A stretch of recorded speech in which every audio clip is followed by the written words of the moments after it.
All right, let's make sure we got all the audio visuals working before we get started. All right, it looked like my mic is good.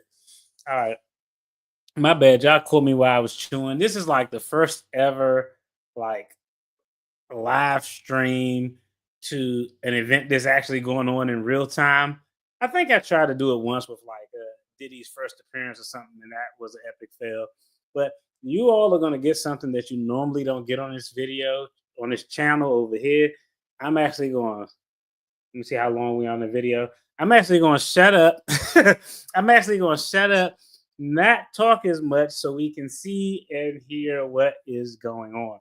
So that's the first thing. We're going to see and hear what's going on. And a few things before we start out. This is set to kick off at 7. I do want to give a shout out to Reality Check TV. Go check out their YouTube channel. They get all the in-depth. They actually showing up to all of these events, live streaming it for us, for all of us content creators to use. So I'm definitely not going to do them a disservice by not shouting them out. Reality Check TV, go check them out if you're interested in all of this Henyard, Thornton, Dalton content. They get everything live streamed there, and they have really great quality when they're doing it. So that's going to be the feed that we pull off today.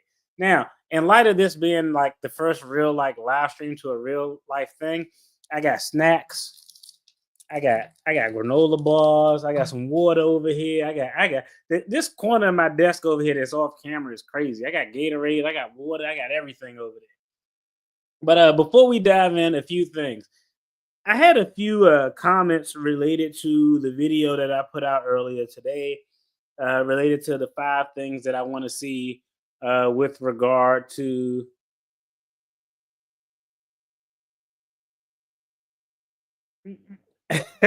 Yeah,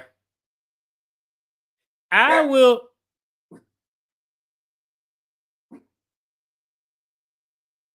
My God, dog. Uh, hey, I appreciate everybody for tuning in. And hey, isn't that's just an observation of something that's happening in front of you real time. I don't think it's necessarily talking to people, but shout out to the chosen one for dropping the very first comment of the day. As always, you're gonna get a round of applause for that. I'm appreciating everybody. Hey, definitely showing some love to the first comment of the day. Rita, what is going on? Thanks for tuning in. Gigi,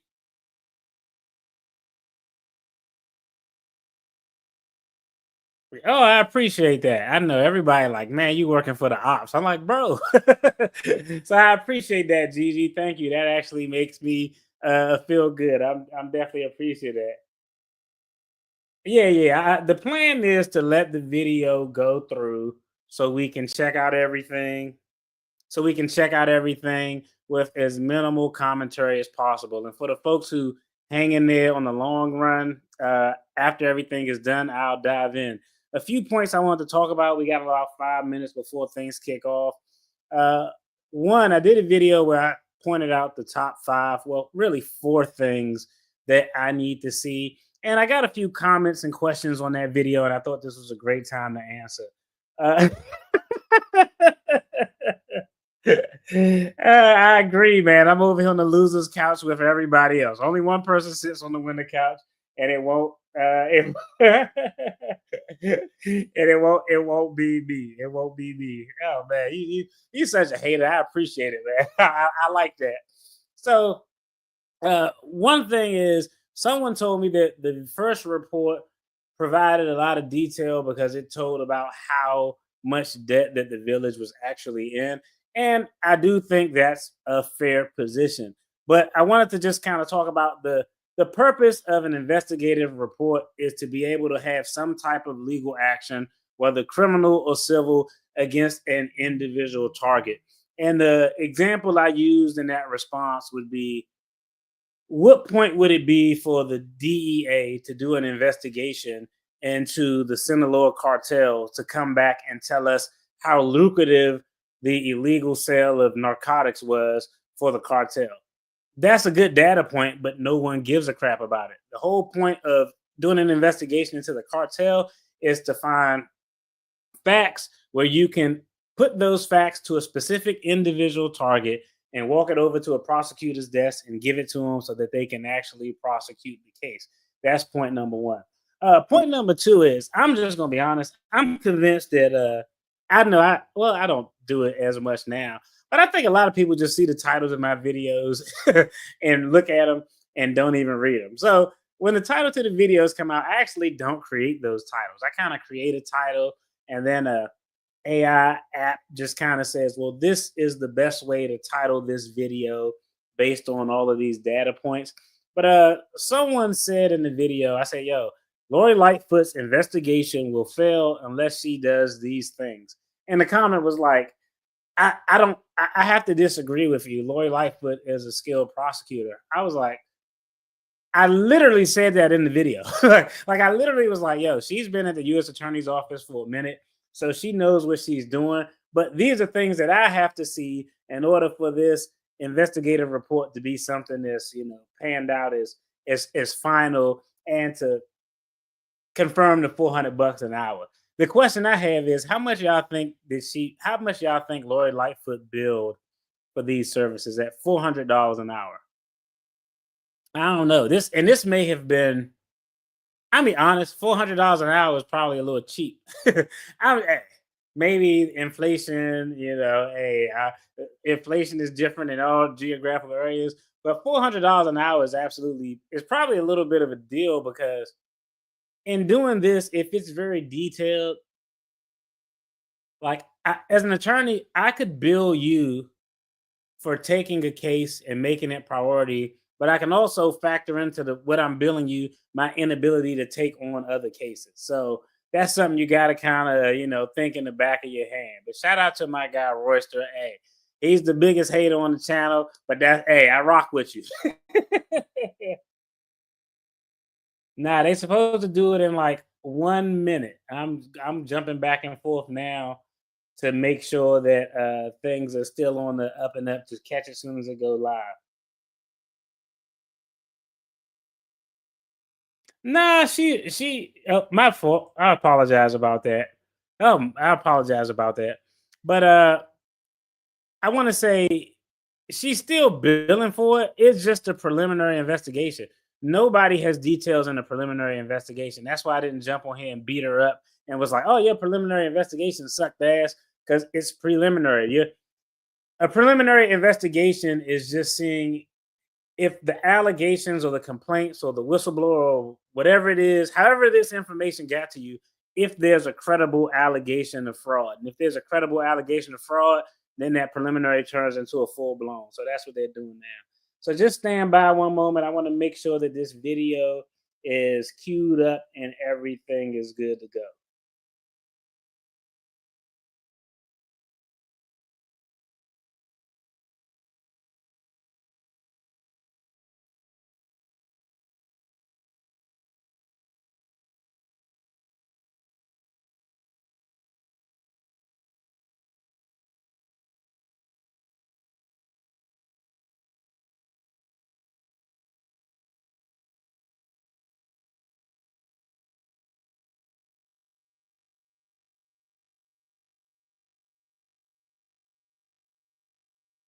I just don't see any details in that last report. Yeah, you're never going to see details in a preliminary report. Somebody complained and like normally, let's say it's still not up yet. They still not live yet. Give it a few minutes. But normally, let's say it was a provider fraud for a healthcare provider and somebody called into a hotline. Inspector General's office has a hotline, and they said, "Hey, I went to Doctor Giggles, and I got a root canal, and he was supposed to bill me for a root canal, but when I got my bill, I saw an extraction.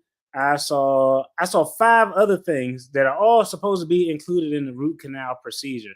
Then what's going to happen is, hey, with that person's testimony, they were there to get a root canal, which should be billed under a procedure code that encompasses all of the things required to do in a root canal. It's five things that are done in a root canal process, all built under one code for a root canal.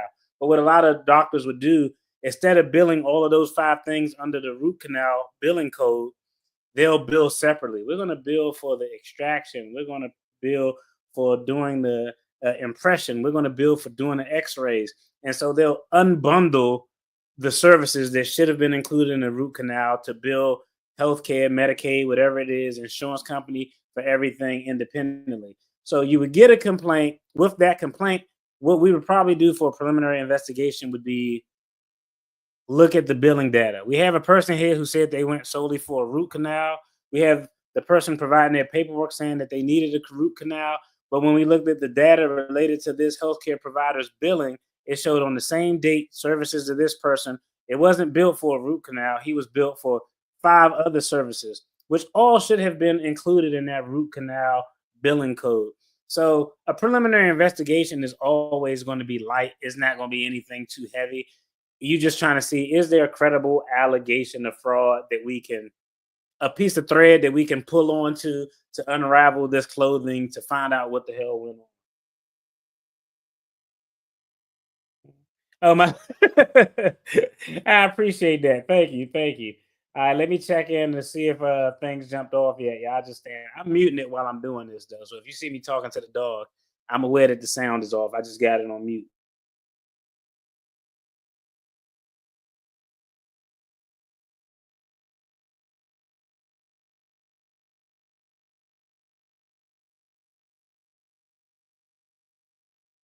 We began this investigation in earnest back in the spring of 2024 after the trustees overrode a veto of the resolution hiring us through the Legislative Council. We were tasked with looking into irregularities.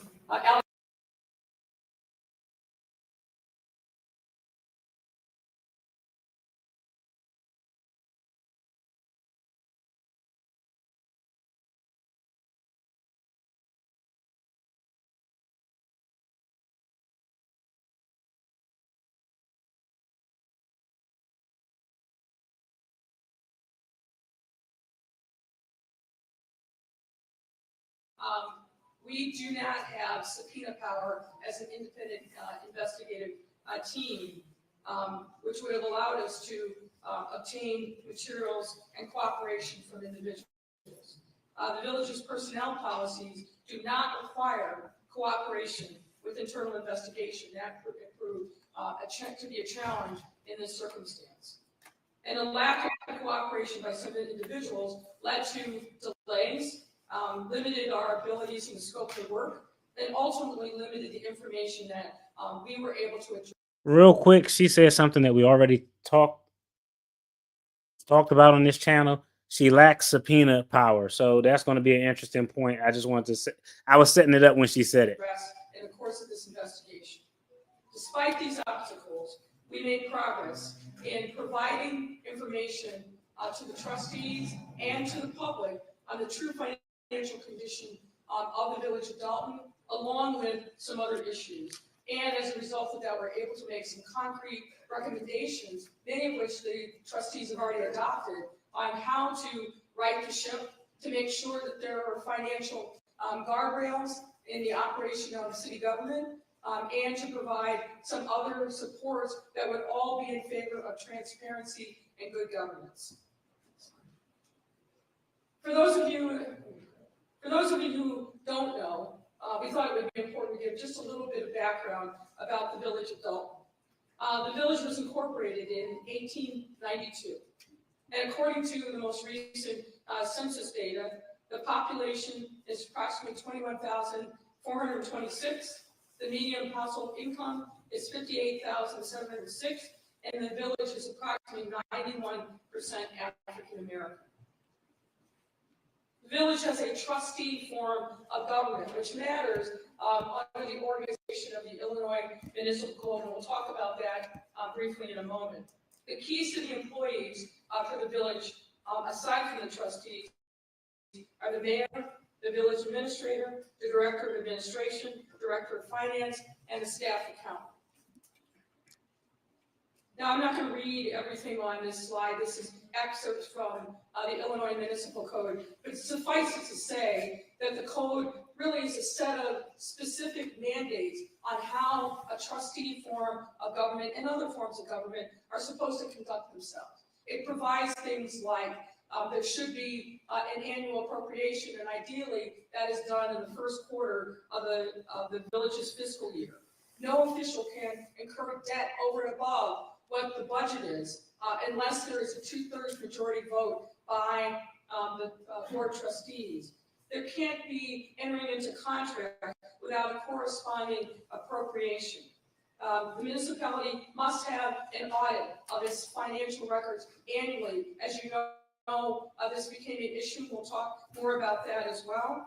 And that audit and other financial information must be filed annually with the comptroller's office, or, as has happened now, to Dalton, the comptroller has the ability to force an audit of the financial records. Now, on that point, if you go to the comptroller's office and you look under on their website under the municipal division, there are literally hundreds of municipalities across the state of Illinois who have not filed the necessary financial documents, whether it's the financial report, whether it's the audit, and some of these delinquencies go back years.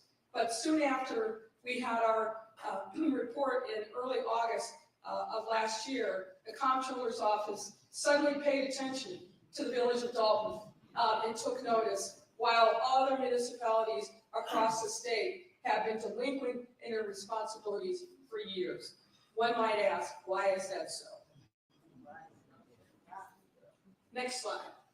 One of the challenges, and we recommend, this is one of our recommendations, is the village doesn't have a codified municipal code. And what this means is the resolutions, the ordinances that are the backbone of governance for the village are not assembled in one location, filed with the state, so that all of you can look up what's the code say on this, that, or the other thing.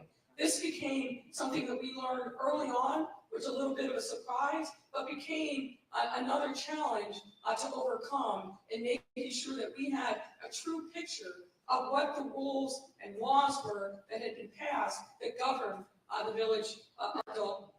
As a result, these are the absence of archived ordinances and resolutions not being read in public led to gaps in our understanding about the laws, making governance unnecessarily difficult.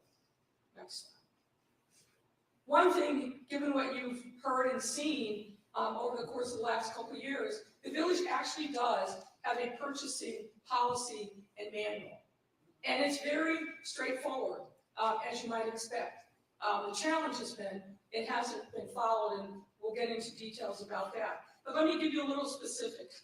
The policy essentially provides directions for the acquisition of all goods and services.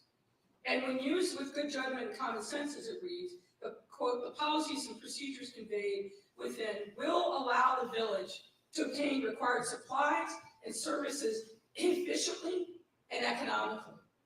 The policy also provides, in general, all supplies, materials, equipment, contractual and professional services required for operational efficiency will have been included in the annual budget.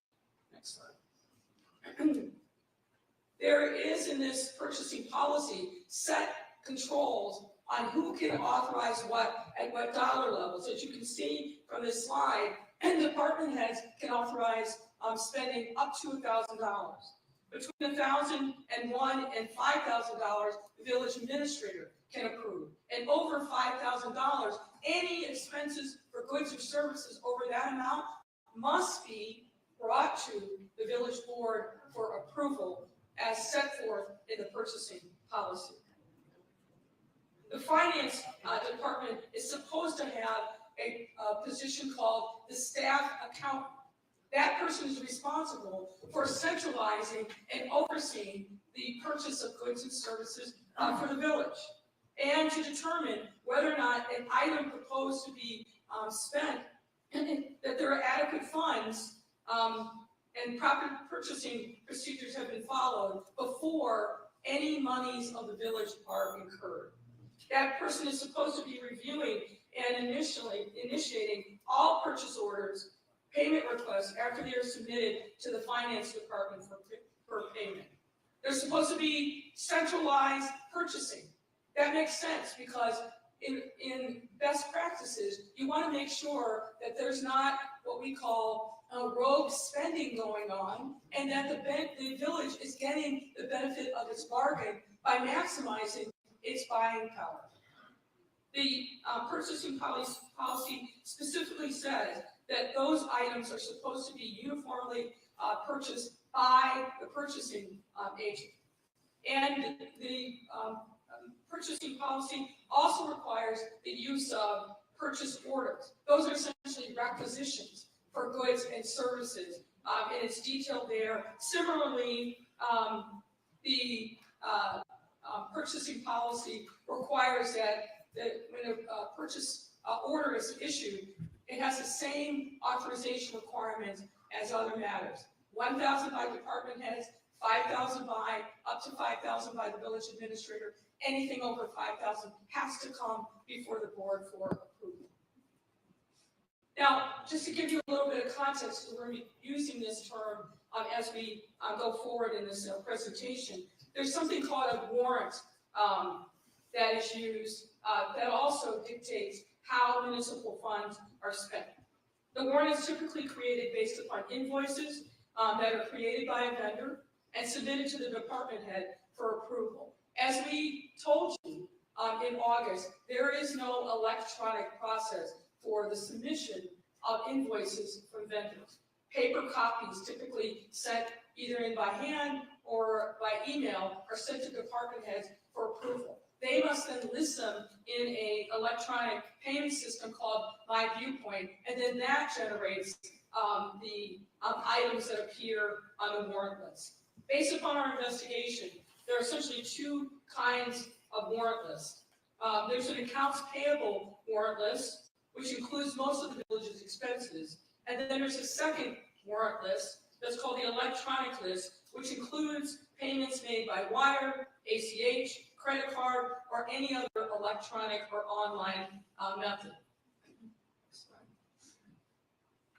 The village expenditures, as reflected on the warrant list, are then reviewed and approved by the board at each board meeting. And after an expense is approved by the board, Janice Johnson, who's Director of Administrative Services, is supposed to prepare a check for signature and payment. However, if Ms. Johnson is directed by Mayor Henyard or someone else, or there are insufficient funds to pay the item on the warrant list, then those checks are held. And apart from payroll, the accounts payable warrant list reflects invoices that have been submitted for approval and payment but not yet paid. And we understand from the John Kasperick accounting firm, which is essentially the outside firm for the Village of Dalton, that there are many items that appear on the electronic warrant list that have already been approved before they are presented to the board. Now, next slide. As it relates to credit card expenditures, we also understand from John Kasperick personnel that credit card balance is paid as a matter of course, meaning that as a bill becomes due, it's paid before it reaches the board for approval. In general, credit card expenses are only added to the warrant list when there's a receipt submitted. What we found is that many credit card expenditures never make it onto the warrant list for approval, in part because there's not a system for ensuring that there are receipts for the various credit card purchases. And what this means, unfortunately, is that the Board of Trustees in many instances was not able to even track or see credit card purchases that were being done over the last few years. Let's go on. Let's give a little background on Mayor Tiffany Henyard. As many of you know, she's a lifelong resident of the village. She served as a village trustee from 2013 to 2021. Her bio cites that she graduated from Robert Morris College, although we were unable to verify that. And she became mayor as of May 2021. Now, keep in mind, folks, there were two elections. There was election in February that went to a runoff, and then there was the final election later that spring. At the time of that second election, according to records provided to us by the County Clerk's Board of Elections, only 9.5% of registered voters in Dalton came out to vote. Go ahead. To set the framework further, we wanted to make sure you understood who were the people in charge of making various decisions under Mayor Henyard's administration. Aside from Mayor Henyard was the village administrator. You may recall that was initially Dorothy Brown. And then in late 2021, Keith Freeman began his duties as the village administrator. The director of finance, you would think that this is a very key position. Unfortunately, where that position was vacant. At one point, Tangi Miller fulfilled the role sometime in 2022 on a full-time basis. She went to a part-time basis by December of 2023 and worked only remotely. The position has been vacant, again, since early 2024. As I mentioned before, the Director of Administration is Janice Johnson. And you remember from my discussion about the purchasing policy, where there's supposed to be somebody who's a staff accountant that is responsible for monitoring and overseeing the purchase of goods and services on behalf of the village. There's no such position that exists in the village of Dalton. As a result of the small staff that managing the city finances, the John Kasparek firm has essentially become the in-house, although they're outside, but the in-house financial department for the village of Dalton. Because of a limited number of personnel, they became the finance department. This remains true to this day. Kasparek firm is a junior staffer who is embedded in the village, and that person is here multiple times a week. There's a senior person that oversees that junior staffer, and the John Kasparek firm is involved in virtually every aspect of the finances of the village. Reconciling bank records, assisting in the preparation of payroll, creating those monthly warrant lists, village accounting records, as well as a variety of other expenses. And as you might imagine, ladies and gentlemen, that kind of work, day in and day out, month after month, is not cheap. So the village is paying an extraordinary amount for outside services because it doesn't have the staff internally to do that. And in the absence of the director of finance, without the board of trustees being directly involved, there's very little oversight over the work that's being done on your behalf. Now, I want to also now shift gears and talk about some key events that have led to some of the financial crises that the village is experiencing.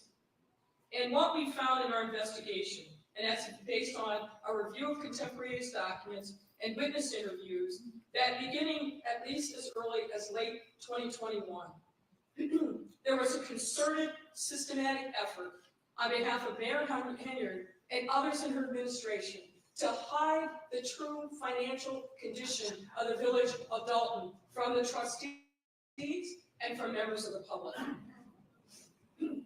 To step back, let's talk about what the state of play was before Mayor Henyard became mayor. What we found is that prior to that time, the Kasparek firm would provide 3 different and important categories of information to the entire board of trustees, key city personnel, to make sure that folks were up to speed on a real-time basis as to what the circumstances were, both of expenses and revenue, and whether or not the expenses and revenue were on track with budget projections. They created a weekly report reflecting what work they did on behalf of the village. Monthly financial statements with the detailed notes memorized in an accompanying memo. Warrant lists, which detailed the expenditures to be presented at board meetings. And for a time, Kasparek firm also prepared and shared a payroll list. Now, initially, in 2021, at the beginning of Mayor Henyard's term, Chris Marabali of the Kasperiak firm caused these documents to be sent to a wide array of people on an email. Right. Again, the trustees, key city employees, and Mayor Henyard herself. But this practice began to change in the fall of 2021. What we see in the fall of 2021 is the start of the effort to make sure that the trustees did not have full access to information about the true financial condition of the and I want to walk you through step-by-step evidence that we were able to review that was memorialized contemporaneously, primarily in emails. In September 2020, September 28, 2021, in an email to John Kasperiak, Chris Mirabali, remember this guy who's responsible for supervising the work here at Dalton, noted, quote, "The mayor has requested that the warrant list for both electronic and regular billing be sent to her first for review and approval prior to it being released to the board." On October 4th, 2021, Trustee House emailed Mirabali seeking missing payroll reports that he had not received since the August 27, 2021 payroll. That same day, Mirabali forwarded that email from Trustee House to Mayor Henyard and sought advice on how to respond. On October 21st, 2021, Chris Mirabali reported to John Kasperiak via email that Mayor Henyard was very upset with him because he disclosed in a board meeting that she had directed him not to send trustees payroll records. There's a board meeting that precedes this October 21st date, where you can see on the YouTube video that she's asking him, "Did I tell you not to send this information?" He answered in the affirmative, and then that was the source of her anger with him. He was later called into a meeting with the mayor in the presence of Janice Johnson and Dorothy Brown, and the mayor in effect told him that he should never contradict her in public and that he should shade the truth. By November of 2021, a split between Henyard and certain trustees was in full bloom and played out in the trustees' shrinking access to village financial information. And on January 22nd, 2022, Mirabali again transmitted the December financials and a corresponding memo to the full list, including the trustees. But by February 9th, Trustee Steve sent an email to Mirabali and others objecting to not having received payroll reports for approval and saying that he would not provide his consent for approval by the board if he did not receive those payroll records ahead of time. Trustee House concurred in that same email chain. On February 24th, and this is an important date, Mirabali transmitted the January financials and the accompanying Miller only to Chanjani Miller. At that point, the trustees were cut out.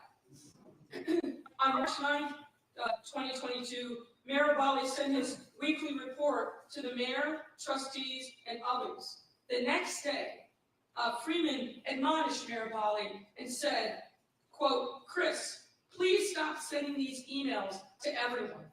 It is a direct violation of the Open Meetings Act.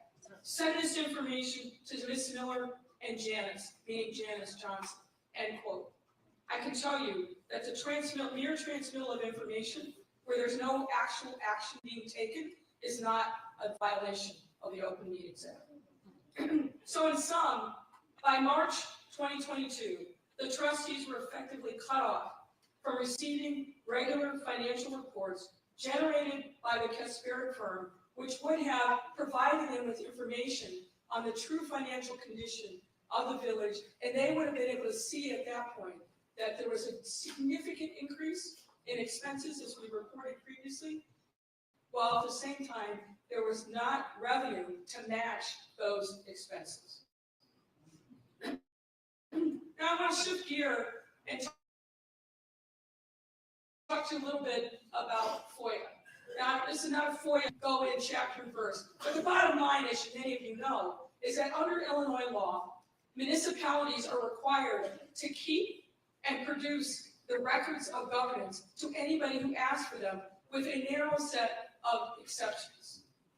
And that means that the municipality has to set up a process by which people who want certain kinds of information can get that information, and that they have a certain timeline in which they have to provide that information. They can ask for an extension of time, but what they cannot do is simply ignore requests coming in through the Freedom of Information Act.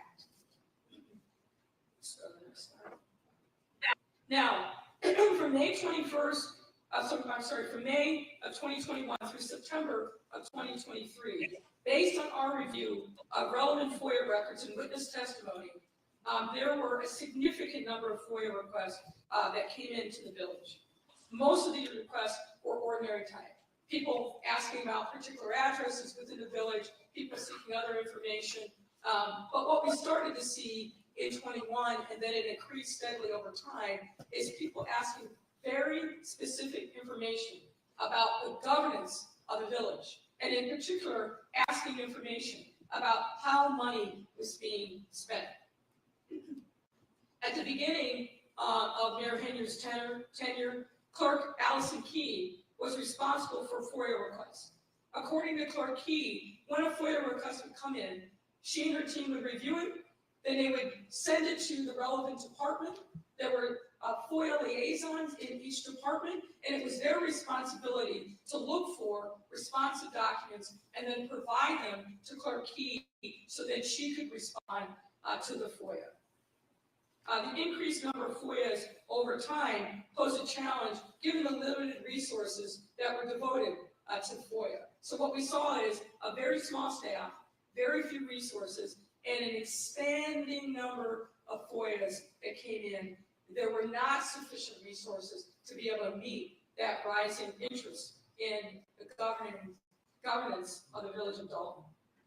Now, there were many allegations that we received that Mayor Henyard ordered village personnel to simply stop responding to FOIA. We were not able to verify those allegations, in part because village employees who reported directly to Mayor Henyard did not cooperate in our investigation.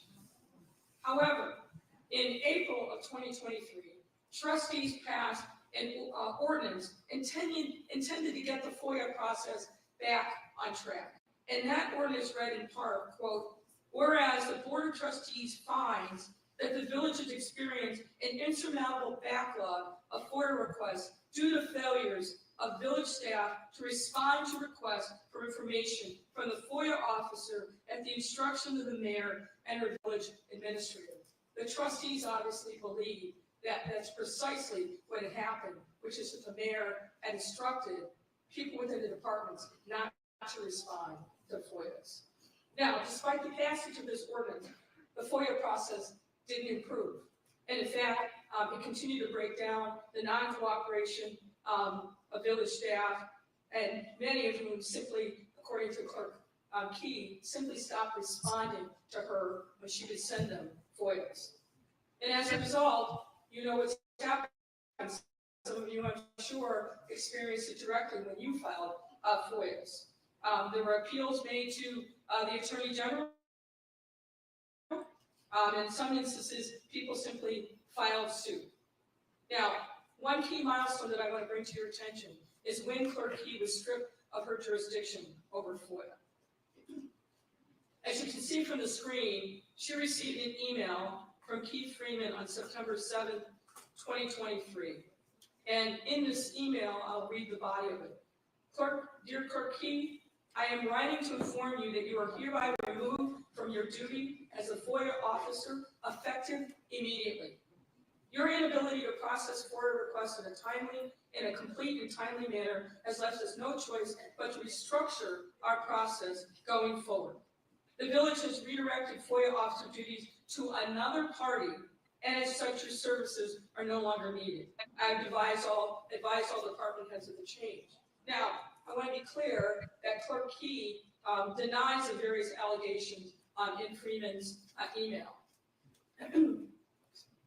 But I want to lift up a couple things that I think are notable about this email in particular.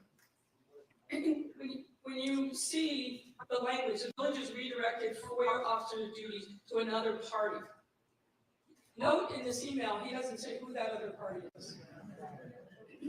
And what we know from our investigation is that we were never able to determine who that person was that's actually handling FOIA and whether or not that person received the proper training. FOIA is not easy. There's a lot of nuances that are involved in the statute to make sure that there's proper compliance. We have no idea to this day whether or not the person or person who's handling FOIA actually received proper training. There was no effort to take over the files of pending FOIA requests, and there was no process put in place for transitioning of the responsibilities from Clerk Key and her team to the unknown new FOIA officer. There's plenty of evidence, and again, I think you all have experienced it firsthand, that after Clerk Key was removed of her responsibilities over FOIA, the FOIA process didn't get better. If anything, it got worse. And these issues continue up to this day. Now, let's shift gears, and we're going to talk about financial management concerns. There was an opportunity for the Village of Dalton to take advantage of a $5 million appropriation that had been put in place from one of the state legislatures on behalf of the Village of Dalton. This was in the state fiscal year 2023. However, that appropriation, for some reason that we were not able to ascertain, was never taken advantage of. Meaning, those monies never came into the Village of Dalton. So, $5 million that could have significantly helped the financial fortunes of this village got recycled and went elsewhere, but never came to the Village of Dalton. I want to talk to you next about the American Rescue Plan dollars and funding that came to the Village of Dalton.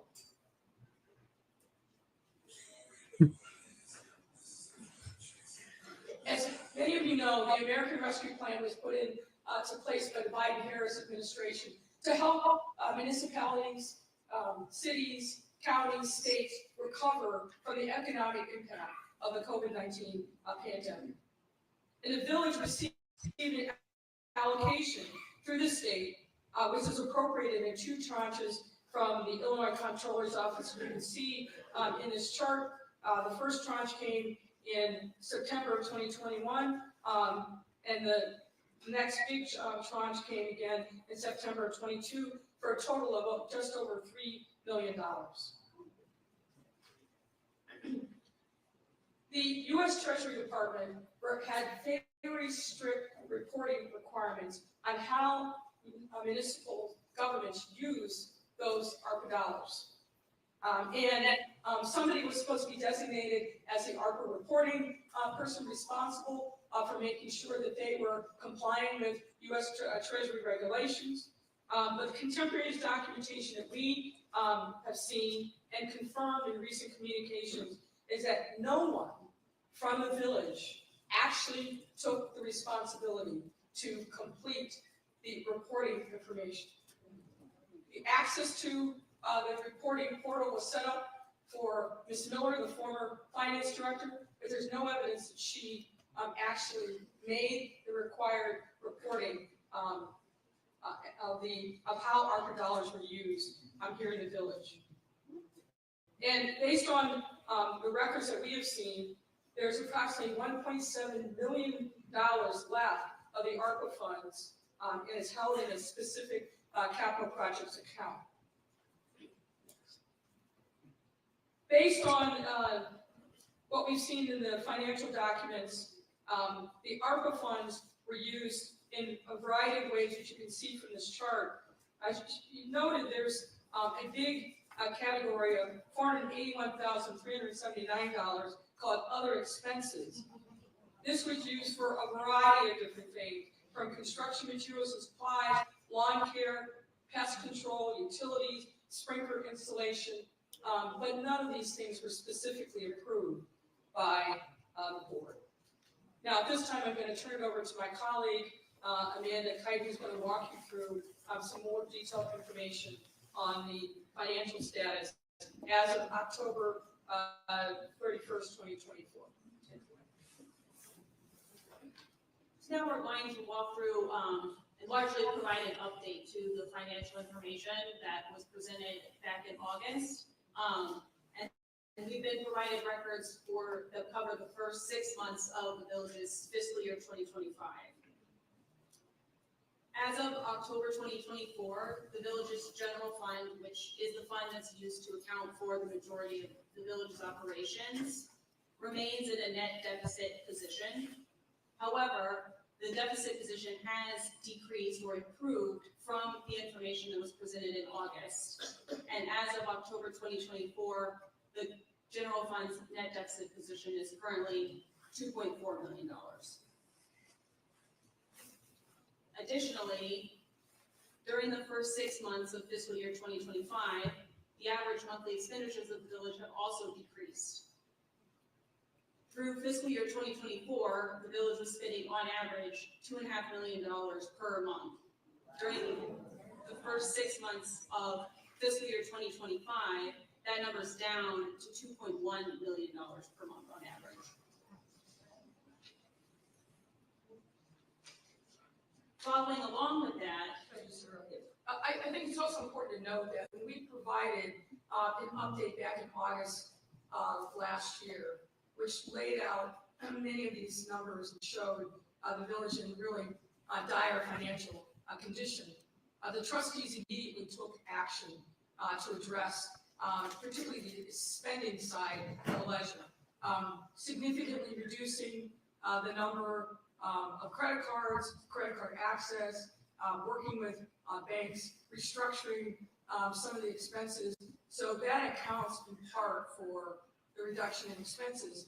And as Amanda will explain, there are other factors that contributed to this, but I wanted to note that the trustees heeded the concerns that we raised back in August and took specific action, many times in opposition from Mayor Henyard, to make sure that they were starting the process of putting the village back on better financial footing.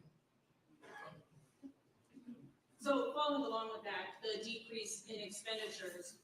During the first 6 months of fiscal year 2025, the village's expenditures have matched the revenues that came in during that time period. This is in comparison with the same time period in fiscal year 2024, where the gap in revenue to expenditures was almost $5 million. So the expenditure revenue gap has improved. This gap decrease is for two primary reasons. First being, as of October fiscal 2025, revenues are approximately $3 million more than compared to the same time period in fiscal year 2024, which is largely due to the timing of when the property taxes were released to the village. In 2023 and 2024, property taxes weren't released until November or December, where in fiscal 2025, they were released much earlier. But additionally, expenditures have gone down, most notably general administration, police department expenditures, and public works. A couple of categories that we found significant decreases is in general administration, telephone, and miscellaneous expenditures, as well as in police department overtime and medical insurance.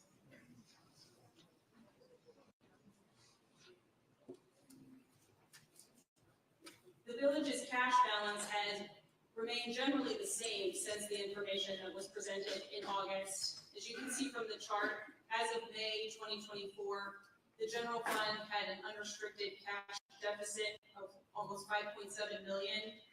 As of October 24, that amount is a deficit of around $5.5 million. And this deficit includes the amount of held checks that the mayor discussed previously. Those are reflected in these deficit balances.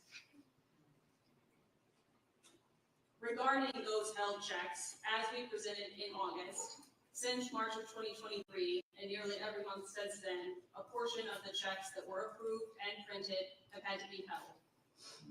As of June 18, 2024, this was 589 checks that totaled over $6 million, which were approved but had not yet been sent to vendors. Since the August presentation, we've requested but had not been provided an updated listing of the current status of the village's held checks. However, we've been told, though not able to verify, that the current amount is still in excess of $5 million.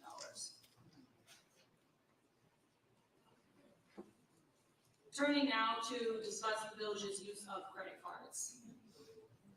As we discussed in the August presentation, we're aware of 6 different credit cards that have been in use by the village at various points in time from January 2021 through at least June of 2024. Since the August presentation, we did request updated credit card statements that would cover July 2024 through December 2024, but we did not receive any updated credit card records. As you can see from the chart, the use of credit cards steadily increased from calendar year 2021 through 2023. In 2023, the village spent over $775,000 on credit cards.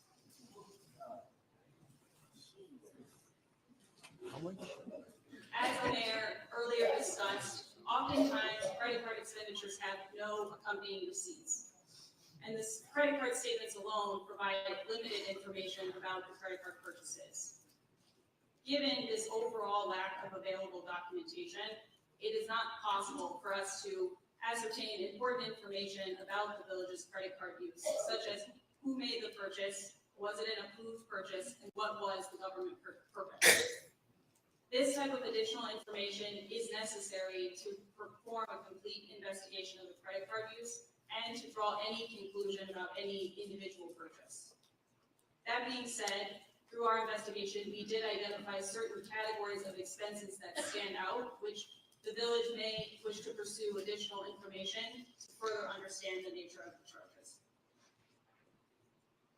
For example, from 2021 through June of 2024, village credit cards were used for over $171,000 in travel-related costs.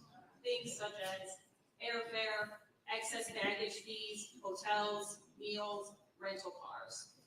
There are over $51,000 spent at local area restaurants, as well as expenditures at retailers such as Dick's Sporting Goods, Best Buy, Wayfair, Walgreens, Apple, and Walmart. Now, some of these expenditures, but not all, are reflected on the electronic warrant lists that we were provided and reviewed. However, the level of detail in the description of what the purchase is for varies by purchase. Some purchases have very limited information, and the description is simply the name of the merchant, or a more vague description such as meals or donuts. Others provide more information, such as training accommodations or code enforcement lunch.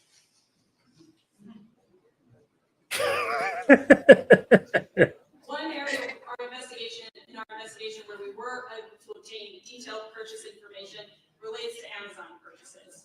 Ain't got shit, I bet you. The vast majority of purchases made by the village on Amazon were paid for with village credit cards. From January 2021 through June of 2024, the village spent approximately $218,000 on purchase from Amazon. This is about to be some straight booty. The largest spending of which occurred in 2023. Now, the vast majority of the purchases on Amazon do appear to be for routine items such as office supplies, office furniture, and supplies for the police department. And the Amazon order details show that these orders were delivered either to Village Hall or to the police department. Additionally, many of the largest purchases on Amazon, 3 of which we identified in the August presentation, were related to materials or supplies for the skating rink. This includes $5,099 for artificial ice tiles, $33,000 for artificial ice tiles, $5,600 artificial ice tiles, $4,700 artificial ice tiles, and then $3,700 for ice skates.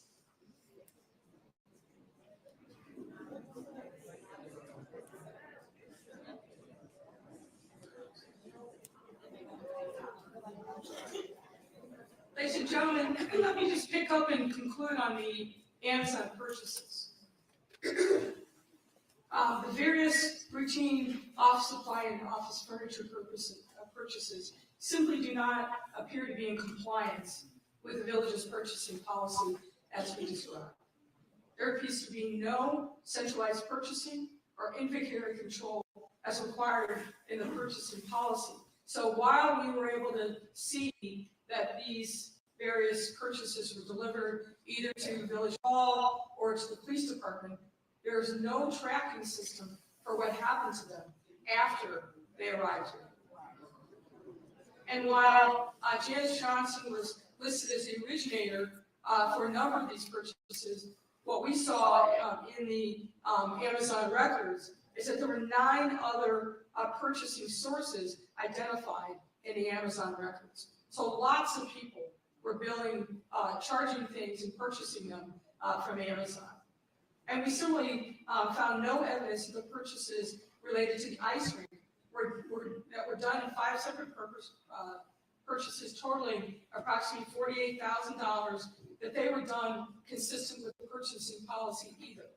For example, we were unable to find evidence that these purchases were done as a result of competitive bidding process, which an amount of that size would have been triggered by the purchasing policy, nor is there evidence that these particular purchases were presented to the board prior to approval. As you will see, one of the recommendations that we're making to the board is to institute a written policy for performing background checks of prospective village senior and key personnel. There are 3 personnel that we call out on the slide, and based on our investigation, these and other individuals either working for the village or proposed by Mayor Henyard to assume key roles have issues in their background that likely would be disqualifying if they had been properly vetted.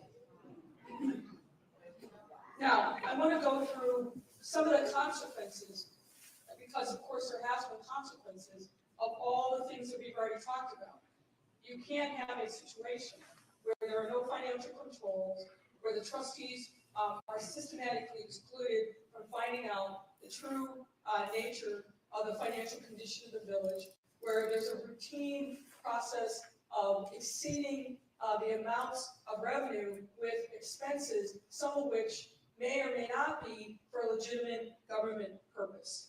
The first of these cascading consequences is the audit. As I noted at the beginning of this presentation, under Illinois law, every municipality over a certain size is required to have a financial audit of its books and records every single year, and to produce that audit to the comptroller's office. The fact of the matter is that for the last several years, the village's auditor had been an accounting firm, an auditing firm known as Lauterbach and Amann. Draft audits for fiscal year 2022 were completed, but they were never finalized. And then Lauterbach and Amann resigned as auditor on October 27, 2024, effective immediately, which is essentially less than 3 weeks after we had our first public disclosure of the true financial condition of the village.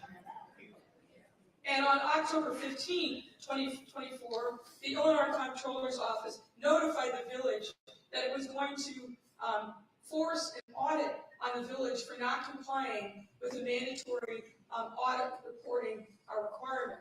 Now, as I noted, there are literally hundreds of municipalities across this state that have long-standing delinquencies in filing their reports. But for some reason, the comptroller decided that Dalton was going to be the example. Next slide. One of the other consequences that we've seen over the course of Mayor Henyard's tenure is a significant uptick in litigation. According to court records maintained by the Legislative Council, 48 separate lawsuits have been filed against the village under Mayor Henyard's tenure. 12 pending matters relate to FOIA violations. and 8 pending matters by village vendors alleged improper revocation or failure to renew business licenses. And you may have seen recent reporting that on Friday, Mayor Henyard herself was held in criminal contempt for failing to sign a liquor license for an existing business owner here in the village, despite being ordered by the court to do so multiple times. Those have costs. Next, I want to walk you through the insurance issue, because insurance is a significant cost in the budget for the village of Dalton.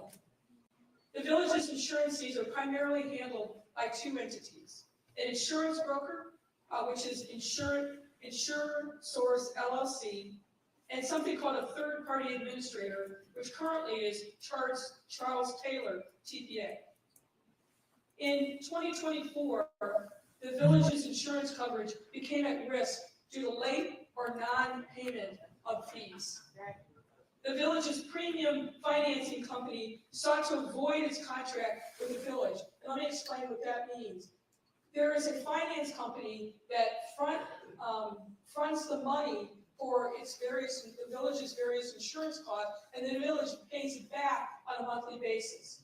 But because of non-payment, that finance company walked away from its responsibilities and said, we're not going to we're not going to finance any future funds to the village to pay its insurance. That created a bit of a crisis. The village's longtime third-party administrator, that's the entity that then pays claims that are made by people that trigger the insurance policies. That third-party administrator also walked away and refused to renew its agreement with the village, again, as a result of problems in payment. And then long-time insurance carriers. The village had, like most municipalities, has multiple insurance carriers that cover their insurance, particularly liability insurance. Many of those long-time carriers canceled in the spring of 2024 or declined to renew the village's policies. Next slide. Now, this came at a critical time. The renewal period for village insurance is early August of every year. Typically 60 days before that time, the insurance broker will start negotiating, renewing terms of coverage with the various insurers. You had the TPA walk away, which is known to the insurance companies covering the village. You had the finance company walk away, which is known to the village. And the fact that these other carriers decided not to renew, that also sent a ripple through the insurance market. As a result of the efforts of the insurance broker, he reached out to 36 different insurers, including 10 excess insurers, and then 26 non-excess carriers. 5 carriers chose not to renew their coverage for the village. 13 carriers declined to quote coverage for the village, meaning they weren't even interested in providing a quote, and 1 carrier simply didn't respond. And of the excess carriers who provided a quote, they set their threshold for coverage very, very high. 2 set it at 25 million, 4 set it at 10, and 2 at 5, and 1 declined, again, to quote any coverage. Now, the village was eventually able to obtain coverage for the 2024-25 period. However, there were 2 important concessions that the village was compelled to make in order to make sure that it had insurance coverage from August of 2024 to August of 2025. As you can see from this slide, the village was compelled to pay more for less coverage. We have here a kind of side-by-side comparison of what the coverage was under general liability, law enforcement, public official, and auto liability. In the preceding year, the coverages were almost equal at $11 million. But as you can see, in the current coverage period, there's a significant decrease in the amount of insurance coverage that the village now has to handle whatever liability issues may come up. The other significant concession was that the insurance carriers refused to cover Mayor Henyard. As you can see in the third bullet, there's a quote directly from the insurance policy.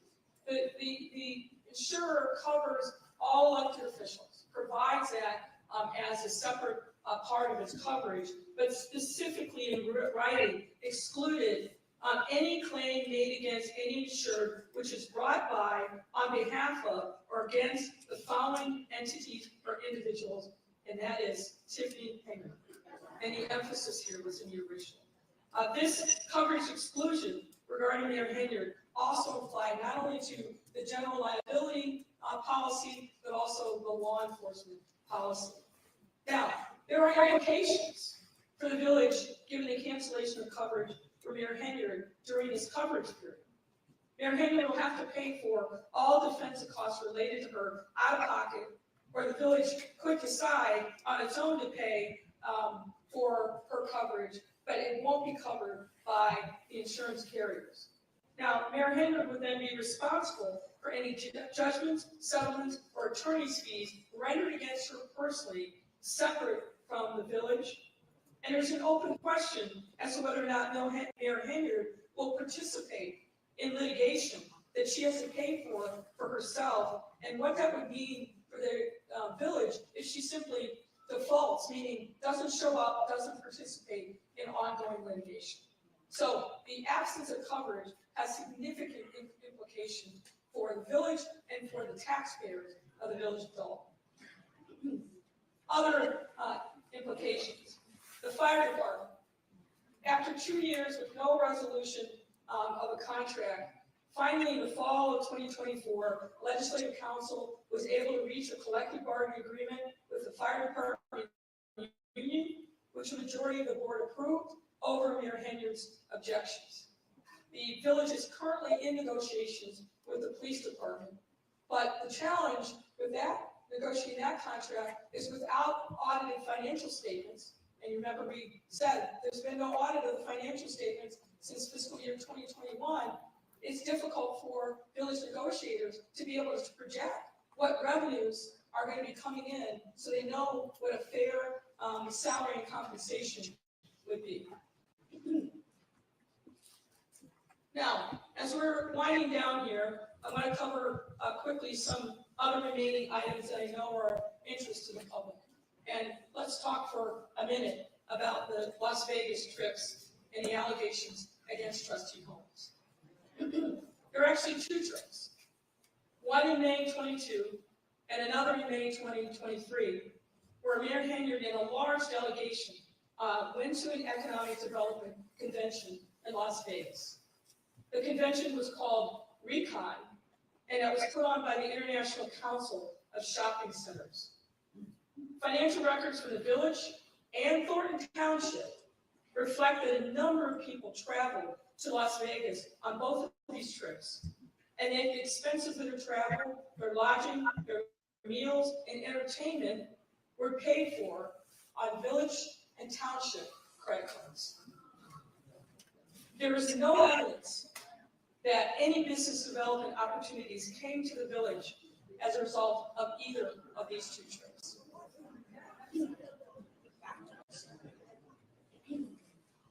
You're all aware of the fact that there were allegations against Trustee Holmes as a result of contacts between him and a former village employee on the May 2023 Las Vegas trip. We're not going to go into chapter and verse on this because we are not a criminal investigative authority, but suffice it to say, the allegations are that Holmes took advantage and assaulted a young woman while she was unconscious in his hotel room, that he contacted a village Dalton police officer who was also on the trip, FaceTimed him, showed the young woman unconscious on the hotel room, and some of you are aware that a recording of that FaceTime call has recently surfaced. The young woman eventually filed complaints in Las Vegas and suburban Cook County. Fall of last year, the Las Vegas criminal authorities closed its case after its investigation. The young woman has also filed a complaint with the EOC alleging that she was wrongfully terminated from her employment. Real quick, To Mayor Henyard directly about the I agree. and the young woman subsequently filed a I agree with everyone. And hey, shout out to me because I titled that video right. This investigation will be a failure unless she does these things, and she didn't do any of those things that I mentioned. I think this was I don't know, a smoke and mirrors that I guess they thought it would maybe present well, but yeah, stick around. We're gonna have some fun after this because I'm gonna blast this shit. This is ridiculous. And if this costs 30 racks, that's crazy work. This could have been done for 5. This investigation is not authorized by the board, and the results have not been shared with the board.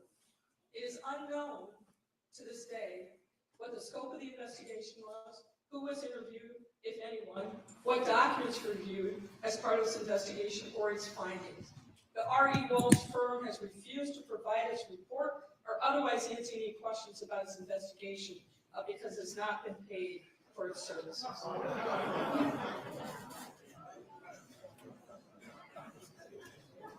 This is gonna take a water break. You don't need to be drinking Let's no talk for water. a moment about Thornton Township. In the course of our investigation, we received a lot of information that there was significant use of Thornton Township funds to cover expenses for the benefit of the village of Dalton. Similar to the lack of cooperation in the village, personnel under the control of Mayor Supervisor Henyard, we faced obstacles obtaining documents from Thornton Township. They wasted 30 bands, bro. Suggesting we do not have a complete picture of a variety of the allegations against Mayor Henyard and others in connection with the operation of the township. Nonetheless, we received some information to determine that a similar pattern of financial operations existed at the township during Mayor Henyard's tenure. For example, credit card use. We were able to review records from May of 22 through October of 22, June of 23, January of 23 through June of 23, and January of 24 through June of 24. Obviously, not a complete set, but detailed records. Some of these records, excuse me, were heavily redacted. They look like the CIA put the documents through their censors. So it made analysis somewhat difficult. But we were able to decipher. I don't find shit funny. I would be extremely pissed off if I was a resident of Dalton at this report. Not that we couldn't see it coming, but still. Sherman, Keith Freeman, Shelley Miles, Robert Hunt, Marshall Walker Brown, Tanika Hughes, William Moore, and others. In 2024, for example, based on those 6 months of records, monthly charges range from $88,000 a month to over $100,000 in many of those months. Don't care on what, who did it. Number of food purchases and other expenditures that frankly warrant further investigation as to whether or not she about to bill him for another 20 bands for those expenses. She gonna hit him There's up. overlapping hiring and firing of township personnel. A number of witnesses that we interviewed indicated that within months of Tiffany Henyard becoming supervisor on March 3rd, 2022, a number of longstanding employees lost their jobs. We heard many allegations about political retaliation, cronyism, and that people were let go because they questioned the seeming elimination of hiring and purchasing norms. Efforts to verify these allegations, principally through FOIA requests, did not bear fruit, as the township often claimed no responsive documents or failed to address specific FOIAs. We know that Henyard hired her boyfriend, Kamal Woods, to run a township youth program.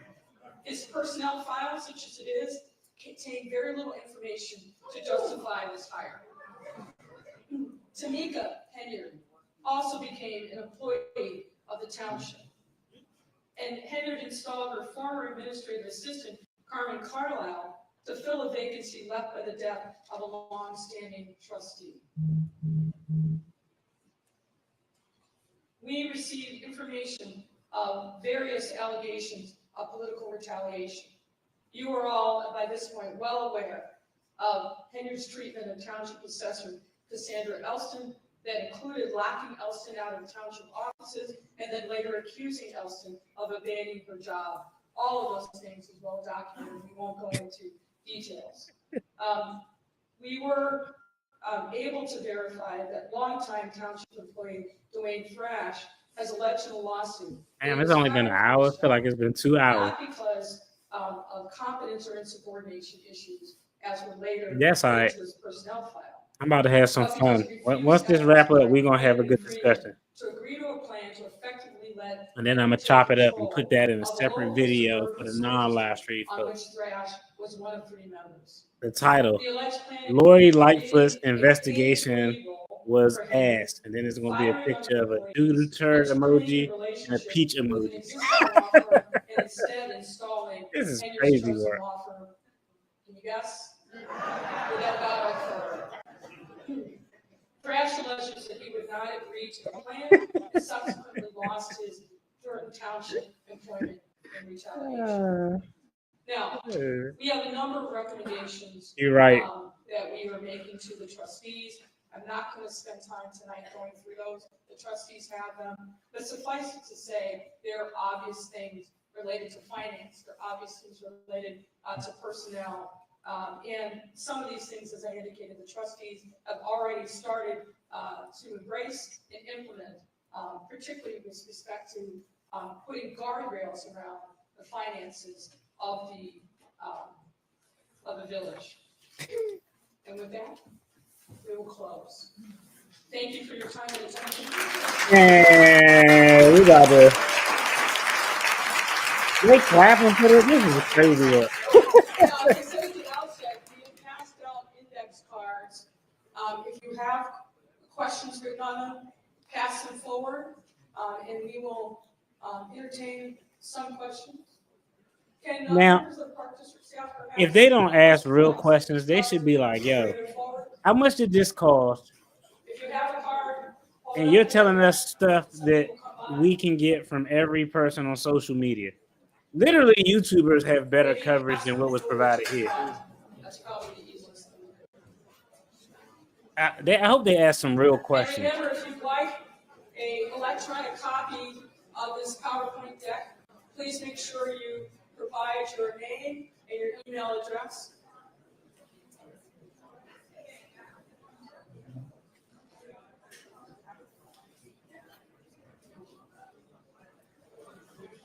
Come on up, man. If you've got questions, please pass up your index card. Even the news outlet, like, we don't want to see this shit.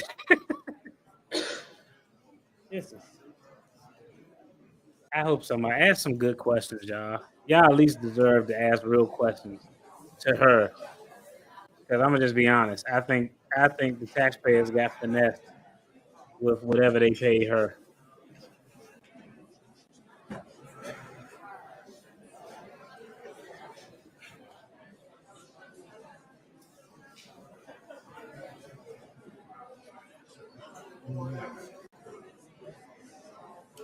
All right, we have a couple of questions. One is, why didn't the $5 million come to Dalton? The answer is we don't know. What happens is monies get appropriated and become part of a budget. It will go to the relevant state department for allocation, but then the municipality has to fill out certain paperwork in order for it to claim that allocation. We have not found any evidence that happened with the village of Dalton. This person also asked, is there anything to hold Tiffany personally liable? Well, as you know, there are a number of different lawsuits that have been filed, and obviously you have your vote.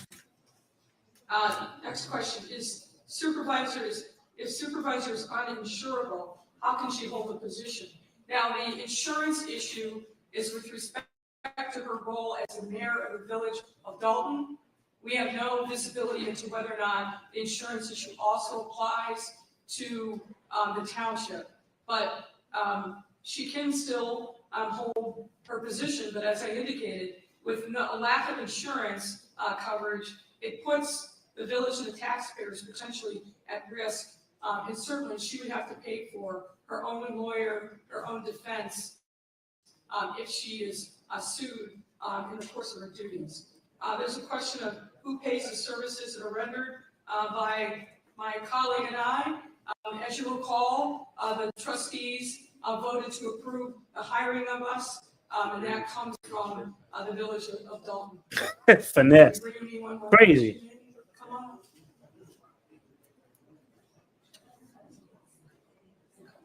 That's right.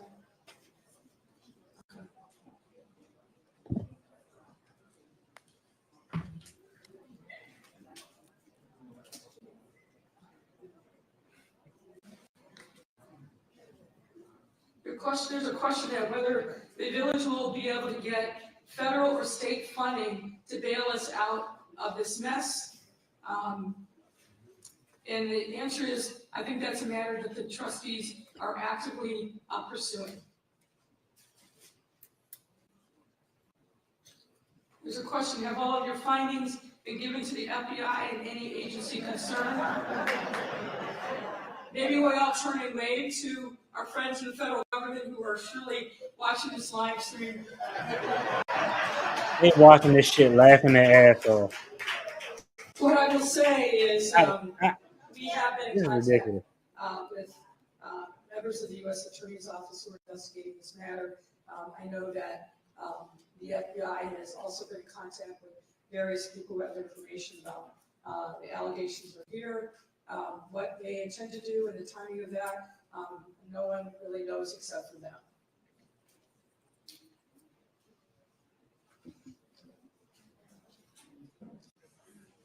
Just sort through and see if there are any other questions.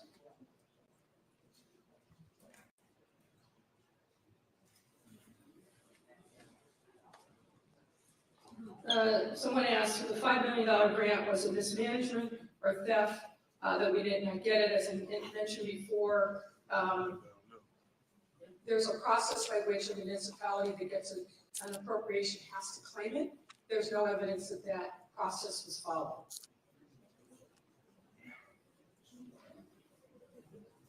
There's a question of when can vendors expect past due payments to be handled? I'm aware that the trustees are working diligently to try. I think she made more than $30,000. The number of vendors who are owed goods and resources, but recognizing that village resources are tight. There's a question of how much money is owed to credit cards. I think we covered some of that in our report. The trustees have substantially cut down access to credit cards, so we expect credit card spending to go down. Most of the payments were made and the balances paid in total at the time that they were incurred. And there's a second question, is Tiffany going to be held responsible to repay the money spent on the ice cream? That's a very good question to which we don't have the answer. Okay. All right. We've got the final 3 questions. All right, we're gonna stop after these 3 questions because this is some bullshit. This is ridiculous. Poor Dalton and Fulton Township. The others were requested to get a copy of the PowerPoint deck. How many laws have been broken? None, because they don't know. They don't have no facts to prove anything. But impossible to quantify. Thank you all. Thank you all for your time and attention. That was crazy, though. All right, we're gonna leave that right there. We're gonna leave that right there because we got to talk about this real quick. That was like the most anticlimactic thing. Like I thought for certain. The first one, it kind of hit hard when they threw all that stuff out there. This one, I don't know. Like real talk, hey, I'm just telling y'all, like, hey, I don't know if Tiffany Henyard or her goons are watching this, but this is probably the best news that has happened to Tiffany Henyard over definitely since 2025 because it's just been all bad news. But like, I wouldn't be shocked if she did a live stream right now. Because I mean, like, this is what you do. If you always assert, let's just be honest. If you always say, "Yo, everybody's out to get me," as a witch hunt, and this investigative report comes out that doesn't say anything new, you got to stand on that shit as if it was a victory. That's hey, that's like politics 101. We seen our former President Trump or current President Trump do that.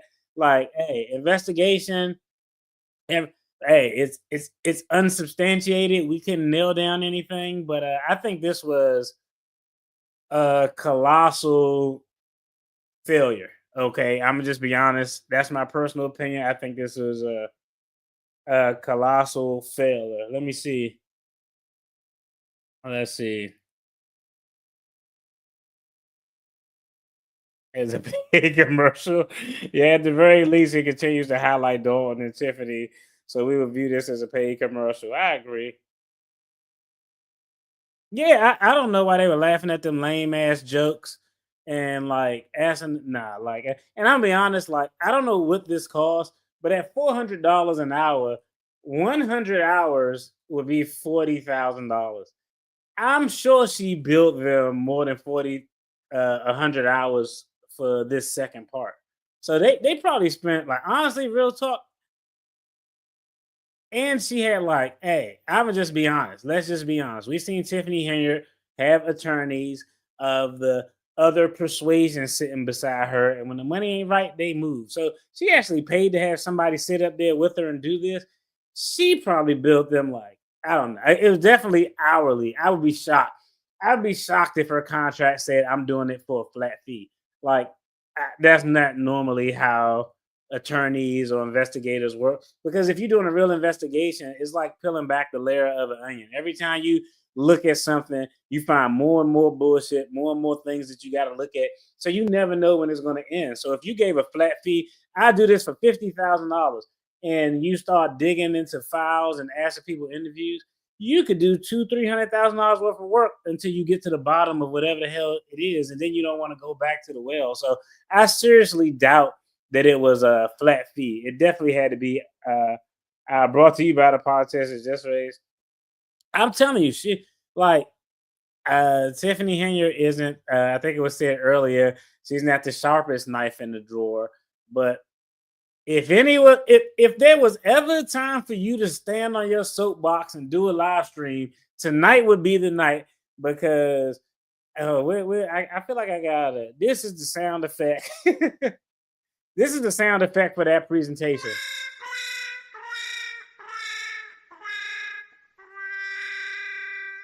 I think it was a big fail. It didn't tell us anything that we didn't already know.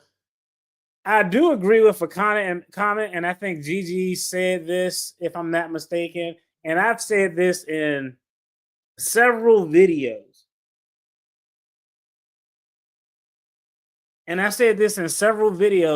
I think everyone across the board has culpability.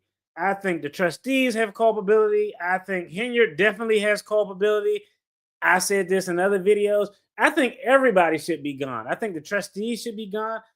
The number one problem that I got out of this, the number one issue that I got out of this is this is the number one, the biggest takeaway that I got out of this was trustees did not have processes and policies in place to be able to protect themselves from this. That being said, of course, even if they were there, Tiffany Henyard probably would have ran over them. But we've seen since its inception, since the recall effort that failed, we time after time after time, mistakes were made. And you know who else that should receive some blame for this? The attorney for the trustees. Like a lot of times, like all the attorneys for the trustees, we always see Bert Odelson on TV talking about, yo, what this is frivolous and that is frivolous. How about the shit that you're not doing? How could you been sitting on there for so long and let them go about a whole process shooting from the hip? But I don't know. It's fucked up. Pardon my language. It's jacked up because the village and the township deserve better than what they've gotten from Tiffany Henyard. They deserve better than what they've gotten from their trustees, and they deserve better from what they got from this actual report. I mean, that's just my takeaway. I agree. I agree. Everything that she told me, I saw on Cooking with Frank. Hannibal is hungry. Nate the lawyer. I mean, I don't know. I don't know. But the other thing too is I,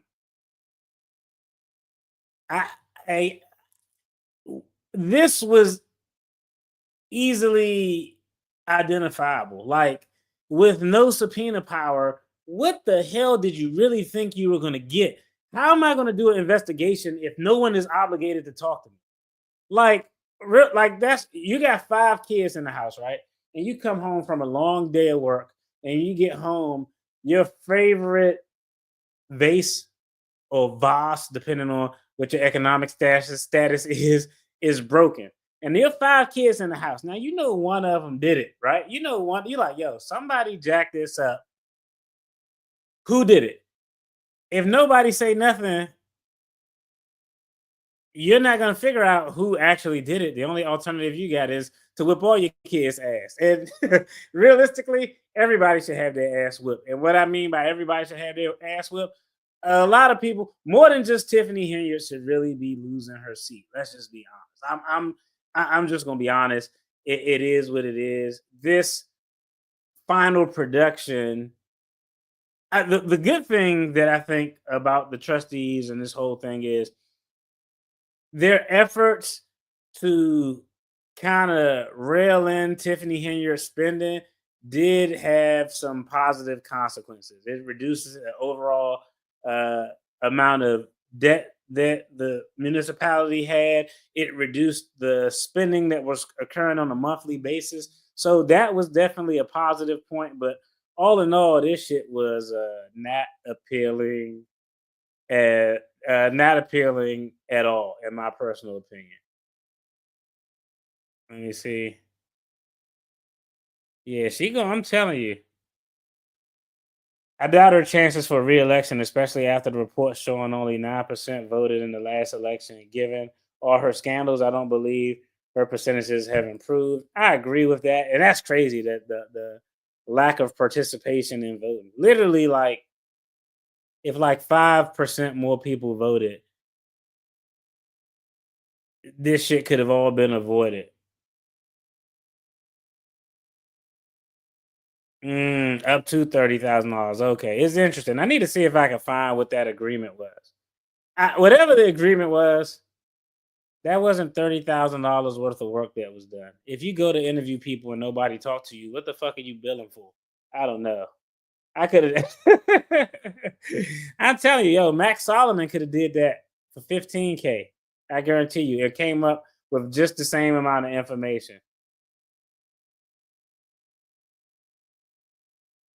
I mean, I don't want to make it a. I think we all agree that Tiffany Henyard is is at best case scenario misappropriating government funds. Now, I don't know. I say misappropriating because it could be misappropriation doesn't necessarily have a criminal connotation, but it can be one or two things. It could be you could be misappropriating funds and sliding them from a government account to your account, just a hypothetical, or you could misappropriate funds, excuse me, by the conduct that was explained, making purchases that appear to be items that in some capacity may have some nexus with the village of Dalton. I don't care if it's ice skates, even though she don't let the people use the damn skate rink or whatever it is. But misappropriation could even be, well, you're using money to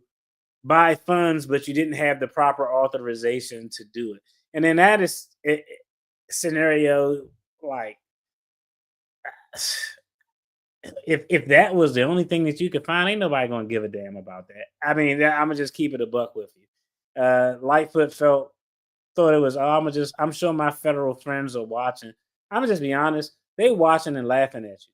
Trust me, I know. I worked at very, very large federal, local law enforcement agencies, and this is the type of stuff that makes this is the reason why if I had a federal investigation, oh, this is another good point. But this is the reason why if I had a federal investigation going on and I had a witness, I would actually go to local government and be like, y'all just pump y'all brakes on y'all interviews. Y'all don't even do anything. Let us handle it. So one of the questions that came up in the comment is I guess Keith Freeman did not participate.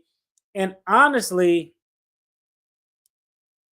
if he's cooperating with the federal government and she doesn't have any subpoena power to compel him, I would be like, if she don't have any subpoena power, there's no need of you telling her anything. And we talked about this before.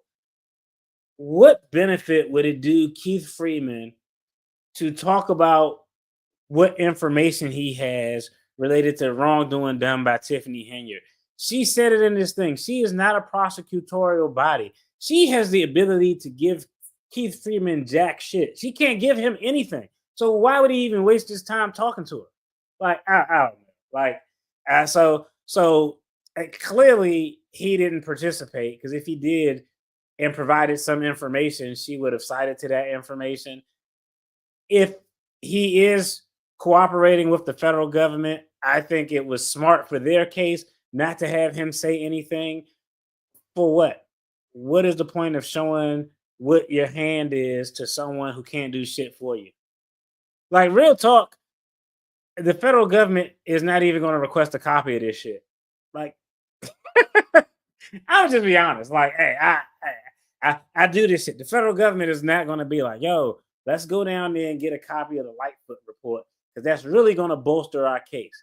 They don't give a flying crap about any of the stuff that she just said. Let's see.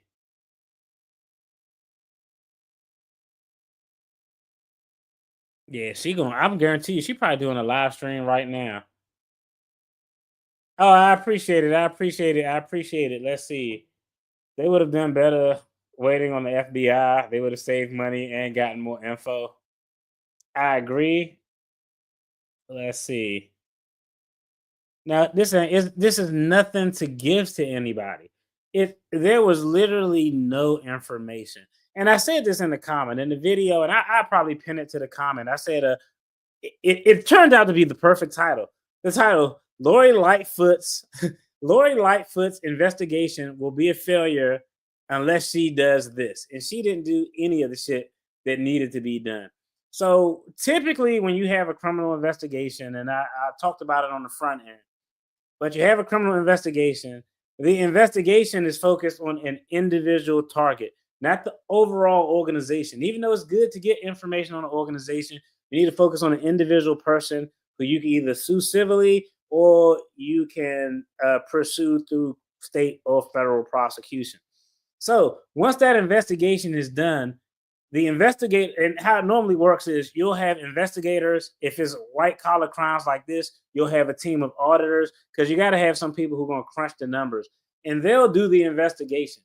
And as they're doing the investigation, they're conferring with an attorney. The attorney may be an investigative attorney, attorney advisor, whatever. It could be a prosecutor if the investigation agency is an attorney general or something like that.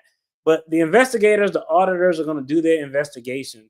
When they confer with the attorney, now it depends on what type of organization it is. I've drafted investigation plans for white collar investigations for federal prosecution, but I don't do it often because a lot of times my investigators have so much experience. I'll be like, yo, just slide me your investigative plan when you're done so I can take a look at it so we can just make sure that we cross all our bases. So what will happen in a normal investigation with person with subpoena power and the ability to compel somebody to testify or they have to participate, the agents, the auditors are doing an investigation. They're reporting it to the attorney. So what the attorney is doing as they're getting updates on the investigation, The attorney is looking at all of the facts and the findings that the investigators laid out. And once the investigators lay out those findings, the attorney is now going to pick up a book and they or go online and they're going through the criminal code. And they're saying, okay, we got these facts. Okay, based on these facts, I think we can prosecute for honest services fraud, wire fraud. One, two, three counts of wire fraud. Oh, they got an email communication between two or more persons in the furtherance of committing wire fraud. A transaction occurred by money or over wire.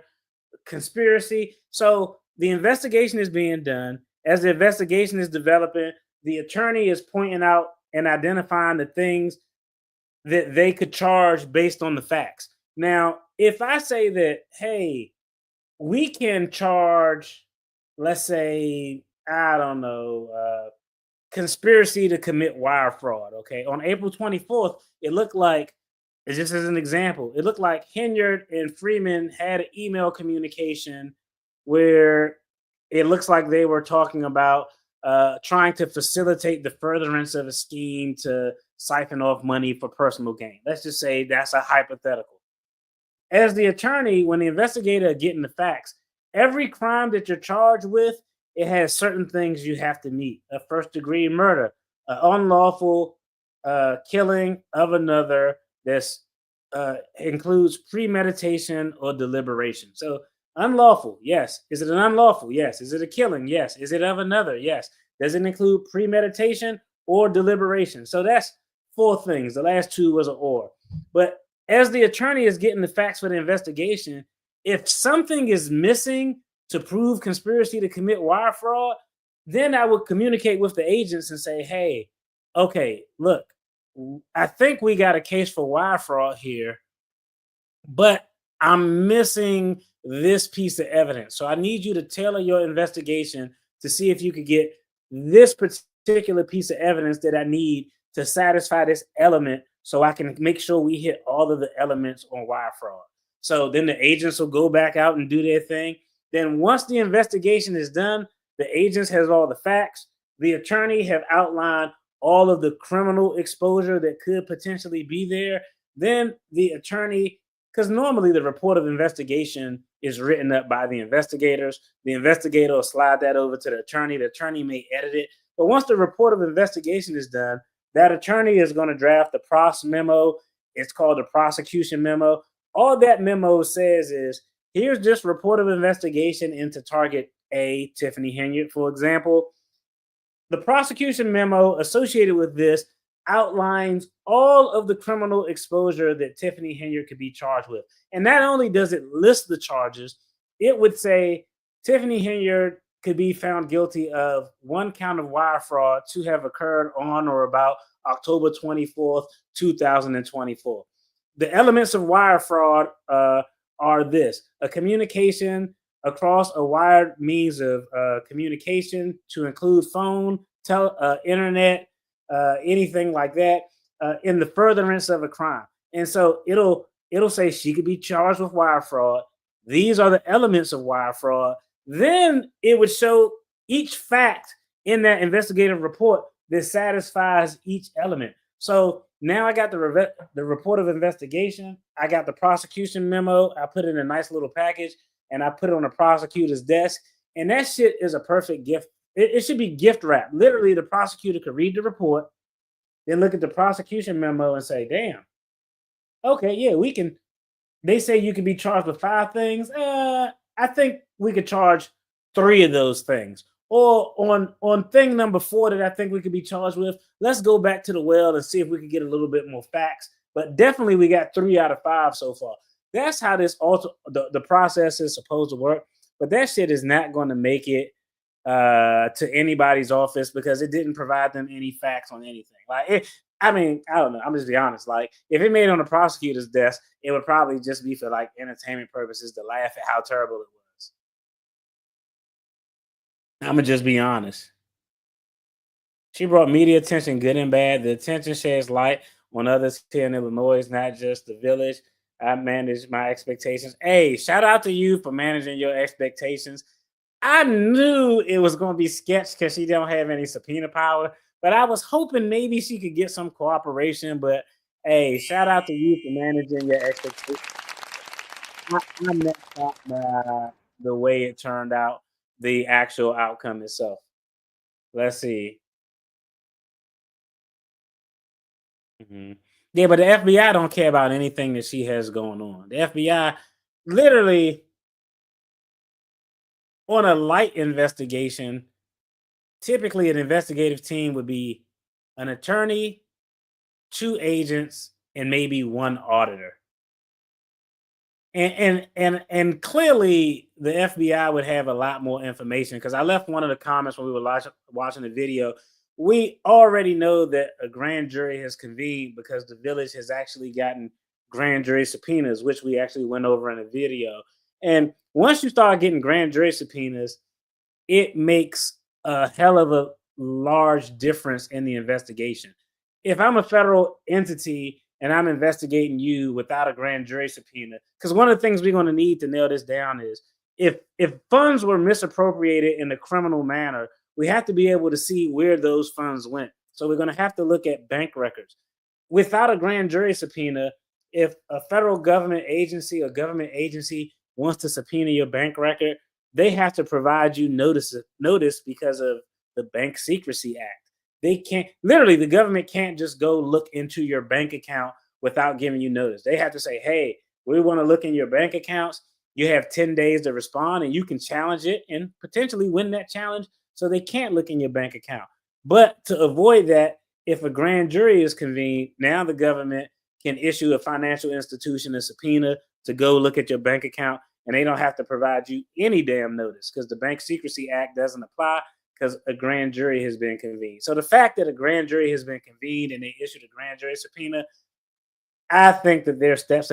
But I mean, if a grand jury is convened, I've literally never had a case. I want to say the shortest amount of time before a grand jury convened is maybe 8 to 12 months.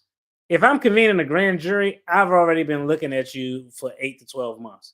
I just got to a point where I'm like, oh shit, I need to get bank records. And I don't want to put you on notice that I'm looking at your bank records. So let me convene a grand jury. But yeah, so that's essentially what that is. It's gonna be interesting.